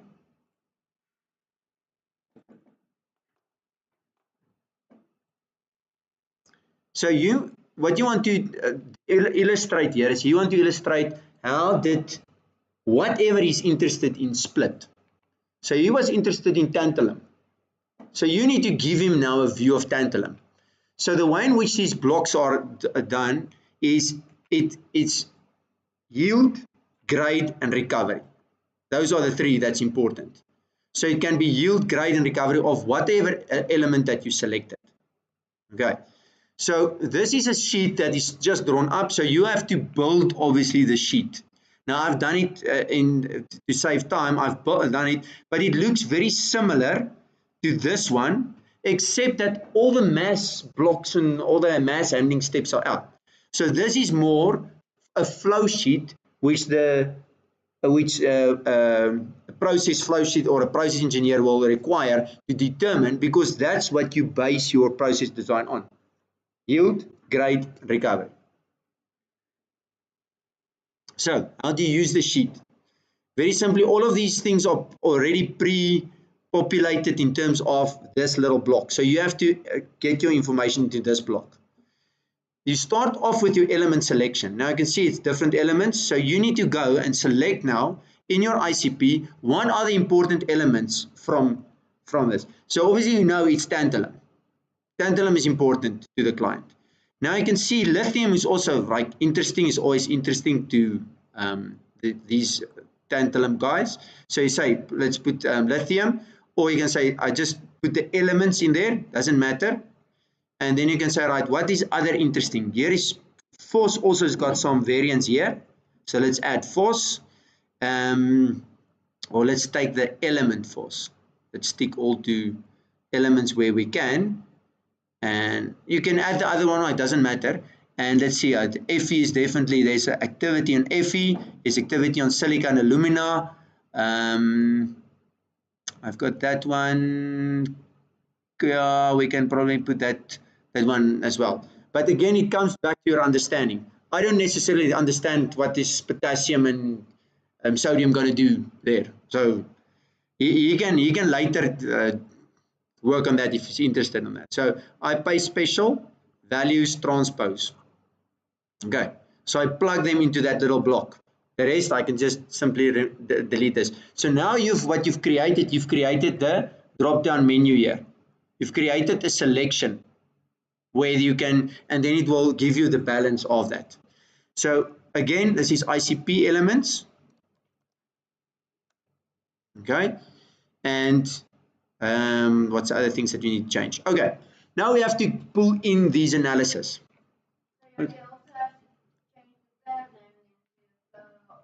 Yes, thanks.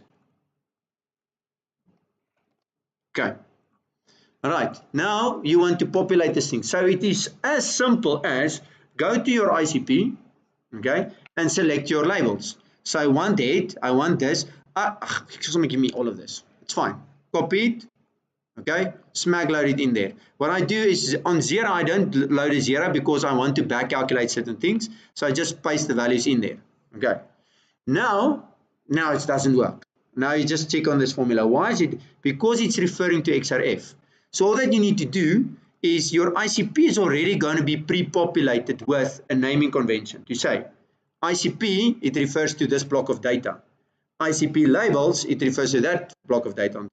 So all that you need to do is all of the reference to XRF you must change to ICP.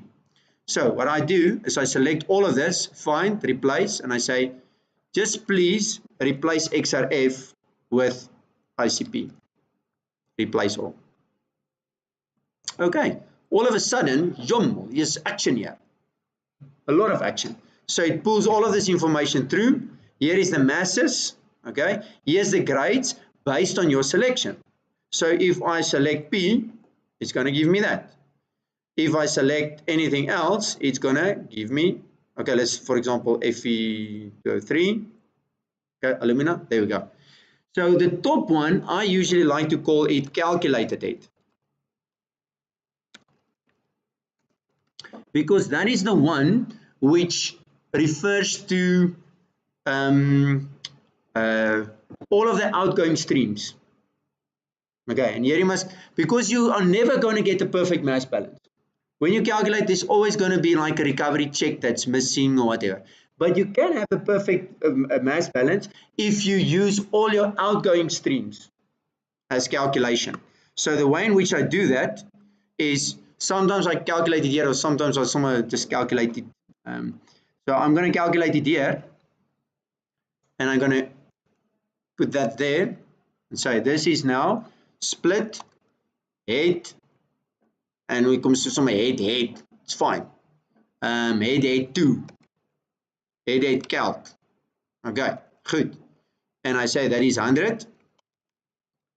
So now what is all my outgoing streams? My outgoing streams is basically 38, 1, and 60. Let's just go again to the ICPs. Okay, so these threes are back calculated to this one. So it's already outgoing streams.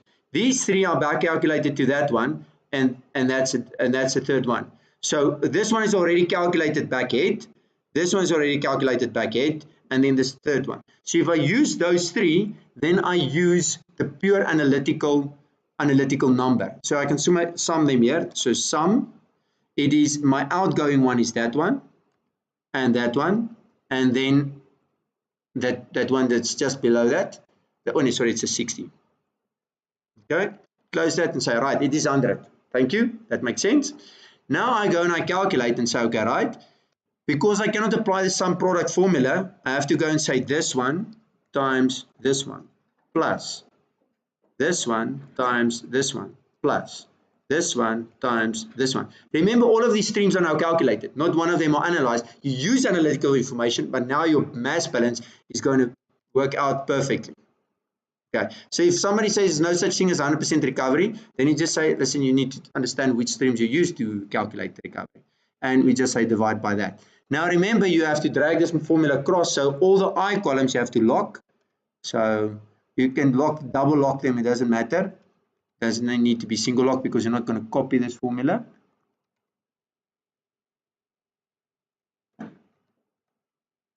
Okay, enter. Now just drag them across. That's this one across. Okay, now you've broken this one. It's fine. I can just copy that there. Ugh, menorde.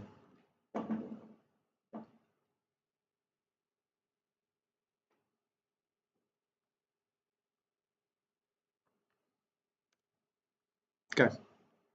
Right, now you've used the head calculator there. Now, because it's there, you can basically use it in your ICP. So now I can just say paste that value there. And now it's not because it's, you just have to drag that one up. Okay. and the grade, because I previously calculated here, now I calculate it in my sheet. Okay, now what you do is I say, right, this is my reference now. Remember, your grade is a lookup, the mass is a lookup, but this one, which is the recovery, is calculated here. So the recovery is very simple. Okay, this is your absolute recovery number. Okay, let me just go back there and change this one. Is my absolute recovery number because it's my calculated. Okay, this one is now based on the split head. Let me just see. The red ones must be locked, must be on top. Okay, and the blue one must be on top. Then these ones must be movable. Okay, and now as you go down, it doesn't work because I've got the wrong ones here. Okay, well, I can just let's just recalculate it and say, right, it is, if you want to recalculate recovery, okay, let's use the one that's easier to understand, this one. So it is this one times the next one, AO, which is now sitting just there, okay, divided by the total amount is that one times that one. Now you must just make sure that your things are correct, and your top line is the one that's locked. So let's make that F4, okay, and you enter that, and then you obviously have to multiply by 100. Okay, it's 1.3. Now if you go down, then you can just go up again, and then you see that is your analytical accuracy. So it's 101 versus 100. So if your analyzed head is now not 100% on your calculated head. So there's a little bit of a difference, but it's fine. Okay, now you drag it just all across to the bottom. Okay, now you see your recovery check works out 100%. Why? Because it's based on your calculated value. Okay, so your recovery check looks at that. It's all your outgoing streams. So you've got 3, another 6, and another 7. Now, anything that you select is going to, so let's say look at tantalum. Okay, now you can see, right, 100 units comes in, 100 mass units comes in. The grade is 0.01. It's 100 parts per million, that's it. 100 parts per million, it's almost nothing. The recovery is 66%. Why the hell does that work? Well, it is true, because you're at analytical, it's an analytical thing. If you're at that low levels, you cannot get that accurate. So what I do is you can change this one to 0, okay, and then it uses the back calculated number on top, which is a better number than the analyzed number. Okay, then it's going at the shaking table. You know what, I didn't pre-populate these numbers here. So what you need to do is you just need to match your mid is 3, your tails is 4. Do you see the number on top there? Your conch is 2. Let's go to the WIMS. Your WIMS non-mag, okay, yeah, this is where it changes. Your WIMS non-mag, you can see there is 12. So I just changed that number to 12. Your WIMS mid is 11. Change that to 11. Your WIMS mag is 10. I changed that to 10. Shaking table conch, shaking table 2, conch is 6. And mid is 7. And tail is 8. All right. Now, the reason why your recovery check worked out is because previously I just flipped the analytical, it flipped the WIMS and the shaking table around. Otherwise, when you do this, your recovery check won't work out. It will say 80 or 60, whatever. But it's because it was a simple switch. Now, if you look at tantalum now, let's try and understand what is the client's needs and just say what happened with tantalum. So it came in at 0.02, 200 ppms. Then the shaking table brought the concentrate up to 0.3. So it upgraded by more than an order, okay? Which doesn't look good, or doesn't look great from a grade perspective, but it's or from an absolute perspective, but from a grade increase or an upgrade, it's significant. Then, if you look at the shaking table, 0.02 went to the WIMS, okay? The mid, the non-max 0.01, almost nothing, a little bit upgrade to the mids and a little bit to the mag. Okay. Yes. Yes, they should. Which they do. Well, recoveries. Yes, they should do. Okay, which they don't. Okay. Now let's just think about that. Again, it comes. Let's take another element quickly, and say maybe if I calculated something on this FE quickly, which is not a low. Yeah, it's much closer to 100. So it comes back to analytical accuracy on very low levels. So your but I agree. Well, remember the conch.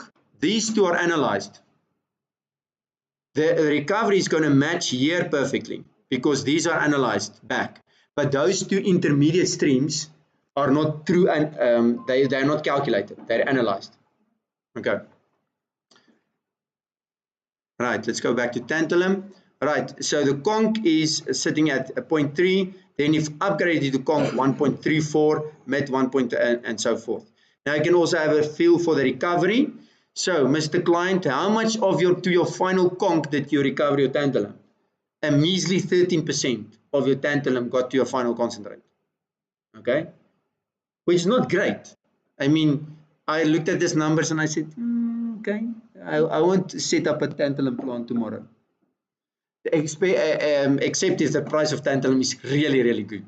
Okay, so if you look at that quickly and you say, but it should come out magnetically, it should come out as a concentrate. Why is it behaving so poorly? Why are you losing 40% of your tantalum to the tail? Any ideas? Any wild ideas? Who wants to venture? Why would you lose 40% of your tantalum to the tails? Ideas? Yeah, it's liberation. It's pure liberation. Remember, tantalum is a very small particle. It sits in a piece of alumina or a piece of pegmatite, whatever. You go through, doesn't matter how great your gravity or your magnetic separation is, it's just going to go to the tails. Okay. Is this, I know for most of you, I mean, this is a first shocker, okay? And it's a lot of take in, but that's why you've got the video and you can play and play again and check. Okay, any questions on this one?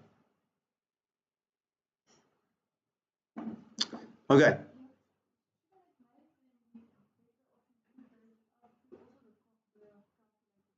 Yes. So, and the way in which you can do that, Nelia, to answer it, you have back calculated shaking table head conch there. You see it's number 6. You agree, eh? Let me, yeah, that must just be number 6. Then you're going to have that. And then you can have mid calculated, which is, it was shaking table. It's easier to see on this side here, on the ICP. Yeah, it's this one. The mids is this one here. It's WIMS mid head. So if I go WIMS mid head, which is this one 13, then it will be exactly correct. So if you then no, not yet. Let's just check. Is a 6 correct? I don't think 6 is correct. Let's go back to the ICP. It should be this one, shaking table 2 8 feet. Yeah, it's 9, you nutcase. How's that? There we go. All right. Did you guys understand now? Because on the ICP, okay, we have back calculated those two streams. Yeah, they are. So instead of referring them in this analysis there, that the shaking table 2 8 feet comes from the concentrate there. Okay, so instead of using the concentrate there, you're using the calculated one. Okay, and instead of using the analyzed one, you're using the calculated number there. And then it will balance perfectly. Okay. All right, let's save that.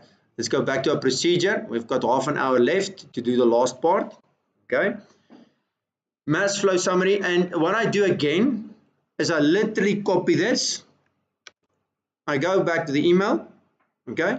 I say, Mr. Client, I use and say paste values or paste picture, and I give him a quick rundown. I give him a quick description of what happened. I said to him, well, your tantalum was that and your grade was that, and that's it. I mean, it's self-explanatory. Why do I need to tell him this? I just sort of bring his attention on certain things. Okay. Then I will say it's most likely due to a lack of liberation that the tantalum's grade and recovery is so poor. Okay, simple as that. Okay, now we're at the graphs, yield, grade, and recovery graphs. Again, there's a simple graph module that you can just use, and you've done all the hard work now. So now it's just plugging in. Jan is smiling. He says, no, it's not just plugging in. Okay, but since you are, and I'm going to take back to the procedure, and let's just read this. It says, so the sheet for yield, grade, recovery graphs are populated, meaning it's already there. It's already built. Analytical species for selection are copied into space. Okay. Data source and sheet naming is populated. Okay. Graph access naming is updated, and the main elements for comparison is selected. Now that sounds like a lot of things, but I'm going to show you now. Very simple. Okay. So the first thing that we need to do, okay, is just like all of the other things, we need to specify what is the selection list. Okay, so we can take the exact same selection list that we've got here, or if we say, listen, I want to plot more numbers, I want to be able to see more. So you've got, in terms of your available lines that can be graphed, you've got quite a lot. You've got 13.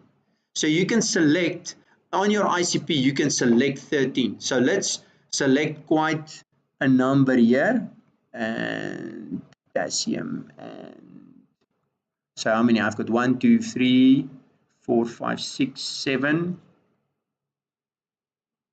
Obviously, that is 7, 8, 9. I can 10. Let's see where's other. There's some 11, 12, 13.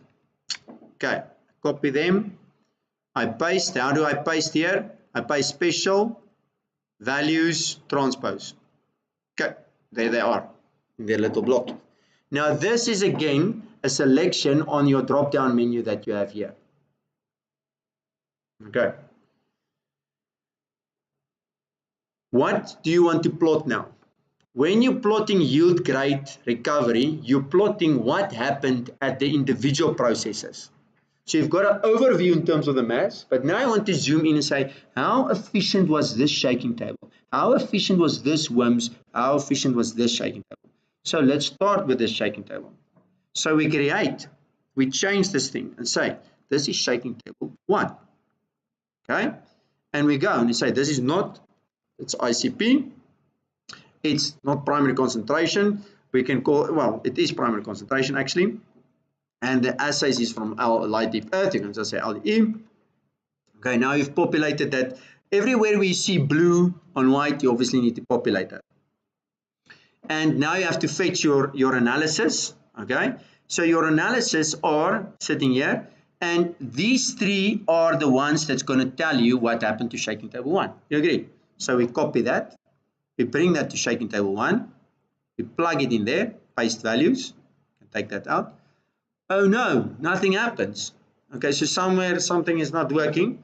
Then you just click on it and say, okay, what does it refer to? Where does it get its analysis? It says XRF. So we do exactly that same trick again. Find and replace. Okay, give me XRF, replace that for ICP. Okay, that is done. Now all of a sudden you see numbers here. So now you just check. Does that make sense? Does these numbers make sense? Okay. I've got a 20.79 alumina in my concentrate. Let's go check. In my concentrate, I've got alumina of 20.79. All right. So it pulled it out correctly. Now, just to make your life easier, what I usually say is select, and I've got a little note here. It says select the highest concentrations first. So go and check at your majors and say, do them first. So then you say the biggest one that we know is silica. Okay. Then the one following after that, I think it was alumina. And it doesn't have to be a guessing game. What I sometimes do is I take the ICP, I select the biggest numbers. Okay, there's some big numbers, and there, that one and that one. Where are the other ones that we selected? Okay, just to give you a few, I copy that, I bring that here, I paste special, values transpose. Okay, now I simply can go and say, right, sort that for me, custom sort, and sort according to the second column and give me from the largest to the smallest. Okay, now it sorts it. Now you know, okay, Fe2, then it's Fe total. Well, if you have Fe total, then it's calcium. Okay, and then it's potassium or whatever. If it's on the minors, it's anyways in the minors. It doesn't matter. You've got the big ones in anyways. But please don't forget about tantalum. Okay, don't forget about niobium, because those are important ones, and as a brief, lithium as well. Okay, so we can have chrome there just for the fun of it, and then we can say, right, that one, what is remaining. At those last ones, you anyways don't look at them really anymore. The big ones is tantalum. Now I've selected them. Okay, now I can move across to the graphs. Now the graphs is already there. Okay, remember. Okay, so now you go and say, okay, it was the shaking table fractionation. Yes, if it was WIMS, you change it and say it's WIMS fractionation. It's the yield to concentrate. You have to specify this. Graph 1 is recovery, second one is grain, analysis is element. Okay, now these 4 graphs just plots everything. So if you select this graph and you go back, it's plotting everything on that block. Okay, right? So if you look at that separation, is that enough to get excited? No, it's not enough to get excited. It's like you can see there's some serious action happening here, but the recovery is still very low. Okay. Then if you look at your grade curves, then you can say, right, my silicon alumina are my big ones. So I just right click on the graph, select data, and I say, don't show me the smaller ones. Don't show me those ones. Don't remove them, but don't show me. And then the rest is then Fe and so on, which is on a lower. That's why I say keep the majors first and then the minors later, so that your graph just makes sense. Otherwise, all these lines just lie here at the bottom and you cannot see anything. So now you can see at least Fe upgraded. Okay, tantalum is actually so small there. It's actually another graph that you need to see to see that. Okay, lithium is even when this one is lithium. Yeah, that one is lithium. And tantalum lies there, and niobium is even under it. Okay, but now I want to start doing comparisons. And now you can select specific things. Say, show me tantalum. Okay, show me niobium. Sorry, lithium. Okay, so now it draws up individual things here, and it scales correctly now. So now we can see tantalum and niobium. Okay, both saw similar lines of recovery, and then these are the grades. So you can see it upgraded fairly well from a fairly low to a high point in your concentrate, and then same here.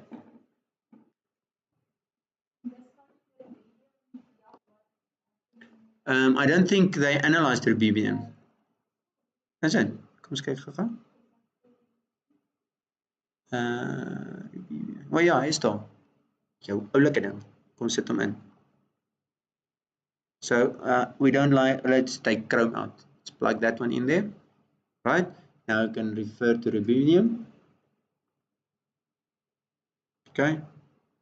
Yo, baie min. Well, you know what? I don't think I've changed it yet. Yeah. What did we take out? Lithium, chrome.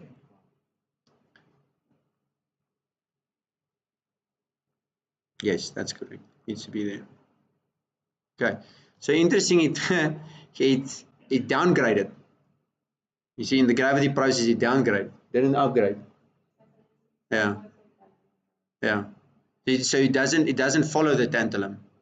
It lies on really on the zero separation line. So it means it's finely distributed with your main phase, which is silica or alumina or whatever. But it had the opposite reaction of upgrading. Yeah, that's the point. Yeah, it's not a tantalite nor niobium. Okay, now since you have drawn it up, now you've done all of this work for shaking table 1. Guess what? You just copy and paste. Now this is where the compound effect of this really kicks in. Create a copy. Is that right? Give me shaking table 2. Okay. Now all that you need to do is you need to do a single little thing and say just fetch me shaking table 2's data. Go to shaking table 2, paste values. All right. All of the rest is done. Boom. All right. Now you can see this action. All right. Okay, so now what has happened? In the first time, all of the poorly liberated stuff was actually washed out.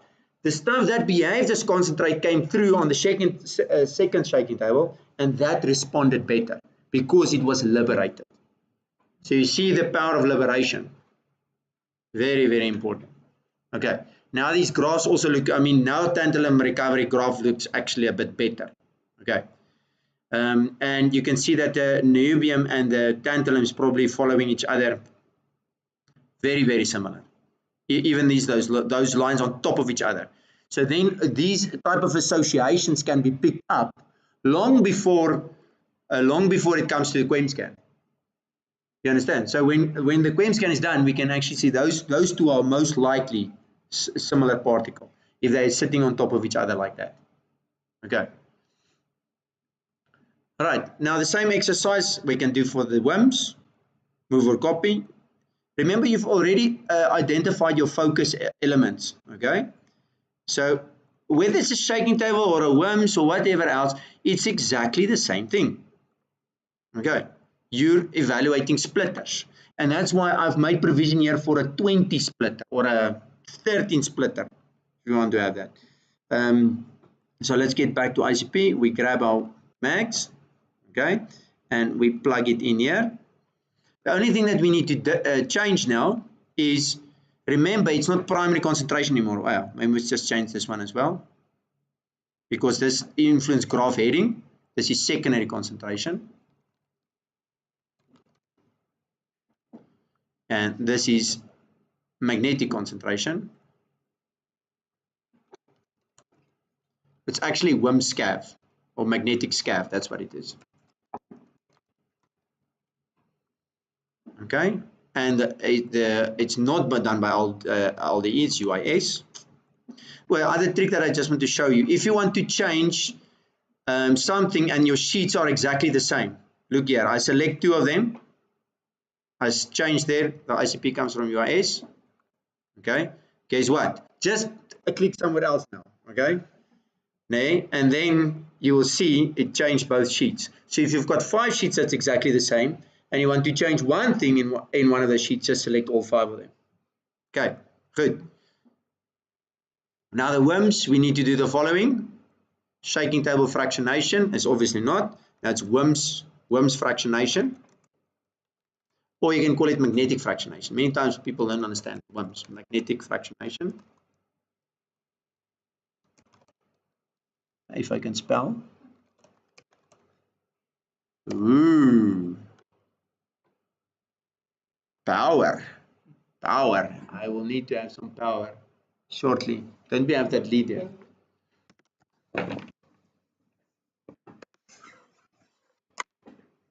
Thanks. If it stops syncing, it's usually the first indication that it's no. Yep, there we go. Okay, then it's yield to guess. Look how you plotted it to magnetic fraction. If you plotted it other way around, it's going to be yield to non-magnetic fraction.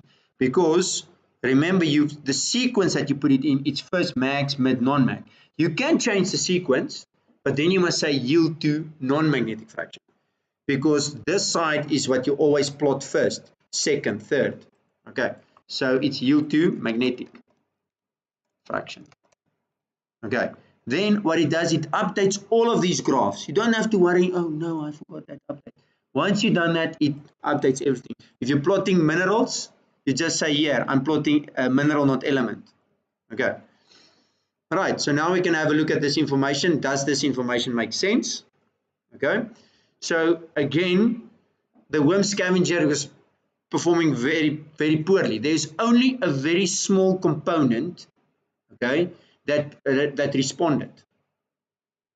All right, and that is, it is some of the misplaced tantalum and niobium. It was misplaced. And now I can even play around with other minerals and say, what are the other elements that sort of responded with them? Look, yeah, it's definitely not this one. Then you say, does chrome go, or does calcium go with it? No, calcium doesn't go with it. Okay, does manganese go with it? Say, I don't think I've got manganese then on the other list. Where are you, manganese? Here you are. Okay, then you say, see, manganese has got a much stronger response. Okay, so that's actually something that I missed. I didn't pick up that manganese was so strong.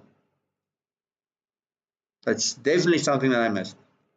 Okay, so let's just get back to the procedure.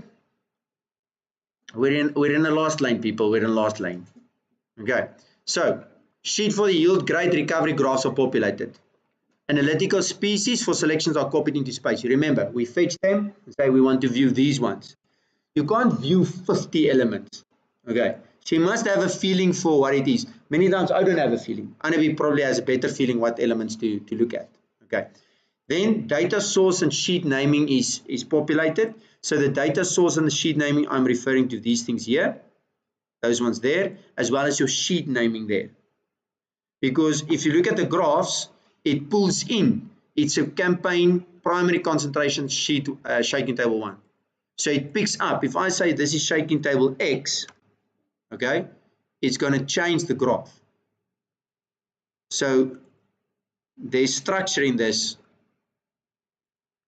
in the name. Right, then we got graph axis naming is updated. That was these things that I'm talking about, that blue. And then the selection element, then you can compare that. In the next training, what we'll do is, I'll say it's a little bit more advanced, where we start comparing graphs with each other. We copy and paste the graphs and compare and so on. But for now, we just cover the basics. Then the main elements for comparison is selected. Okay, and that is these elements that I'm talking about. Possibly we can have 3 elements, whatever, but so this thing is very flexible, the structure. If we later want to say we want to compare 3 elements, this and that, following, then it's okay. So what I do on this, just to sort of close off this thing, I go and I copy, I go and I say, all right, this is all the graphs for that. I go back to my, let's call it my email report, and I smack that in there. That was the wrong, I pressed the wrong button. Okay, and next to it, I go and say this is shaking table 2.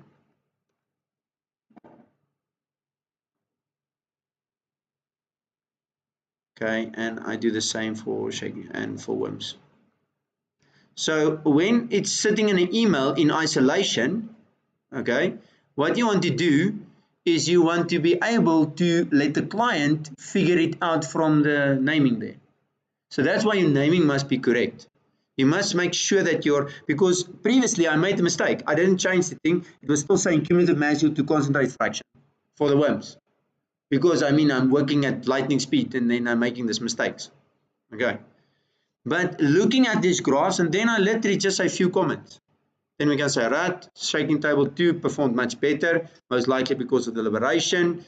I can say tantalum and niobium is a close relationship with each other. In this, that relationship is not necessarily present here. You can see that relationship is not valid there, but it's here. So it's your liberated particles that they go together. The unliberated particles, they're not running together. So they're sitting in different phases. Okay. And then the same on the magnetic side. Okay. Which I didn't pick up this, the manganese upgraded so big. Okay, which I'm shocked. Now what's nice, what's really nice, if you have this with minerals, if you have BMA or XRD on this, then you see true movement. Because remember, elements is not particles. Elements is not, that can be a combination of 50 particles. Okay, in the worst case, in extreme case. Okay, or 3 or 5 different minerals. So minerals, its plotting is always the best. Okay, going through back, final procedure. All right. Then we move on to step 11, and that's just closure. Intermediate mineral separation email reports are issued to the client. So sometimes I just send one, sometimes I do, depending on the size of the project, depending on the client that's jumping up and down. And I said, there's your first 2 graphs so long, the later one will come. And it's always better if a client asks for feedback, whatever, that you give him. Say, here's a piece of the information. Or out of your own, you say, this was shaking table 1, here's the graph. Shaking table 2, here's the graph. Okay.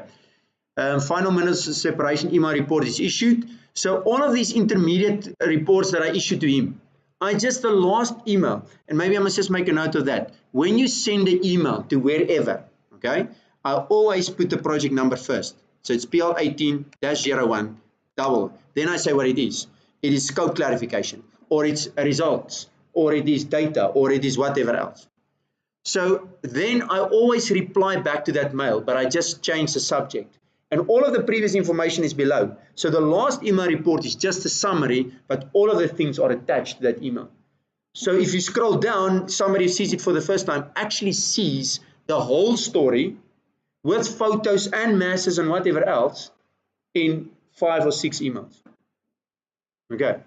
Sometimes the client messes it up and he starts sending that, and then that whole storyline is broken. Okay. And that's why I'm specifically pasting pictures, because if you paste other things, these files get very loaded.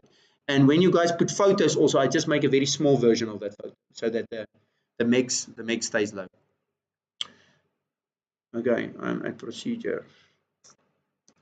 Mass flow sheets are used as illustration. That's what I just showed you. Yield grade recovery graphs are utilized. Main conclusions and observations. Project is completed. When I send that last thing, that is done.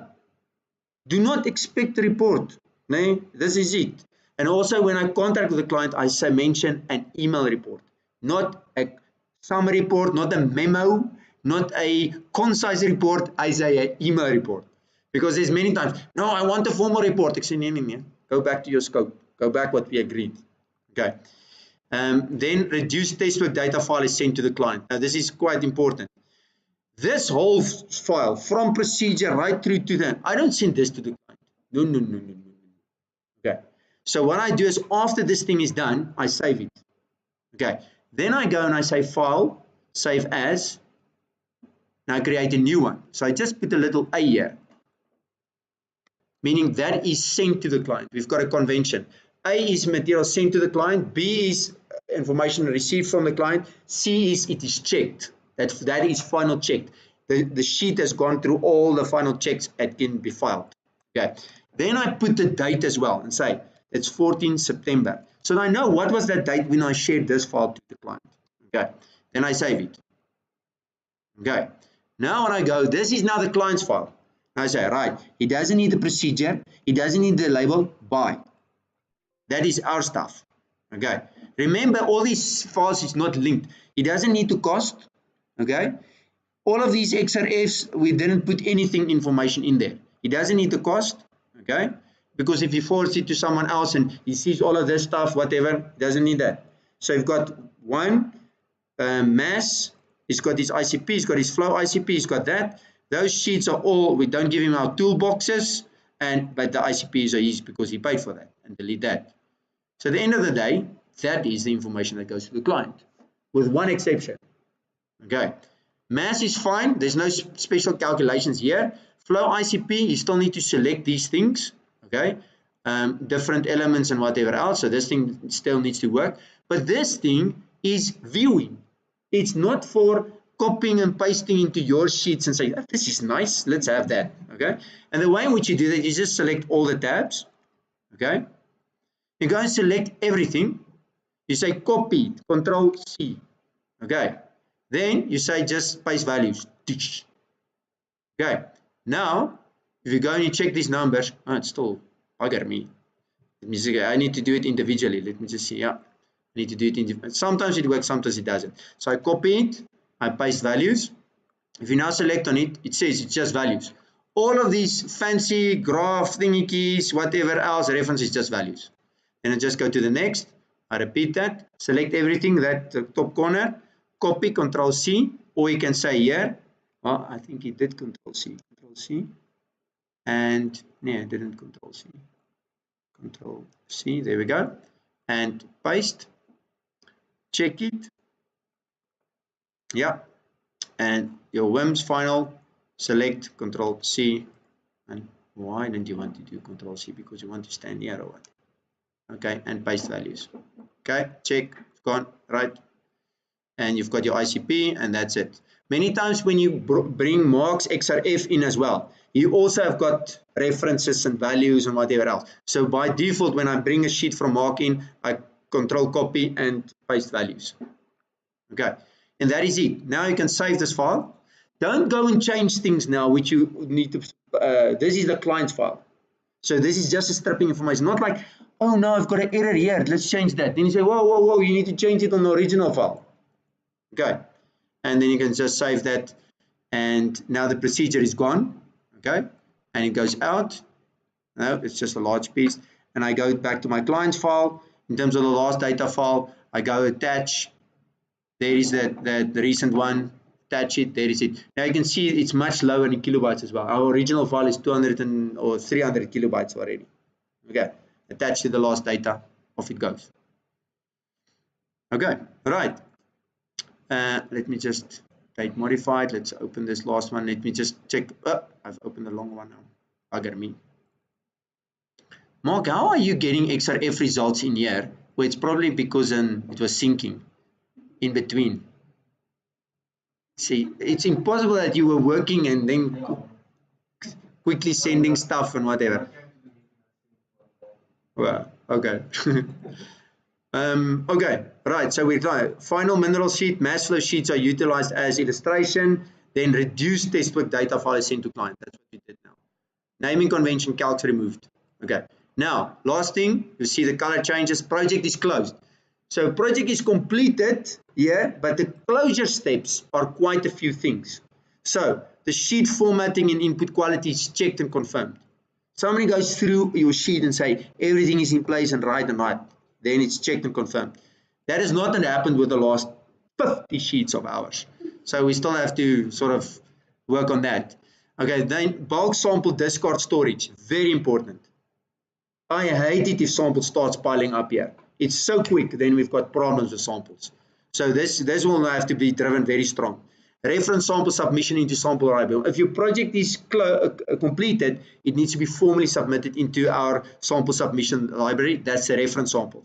Customer satisfaction goes out. Storage cost agreement goes out. Okay.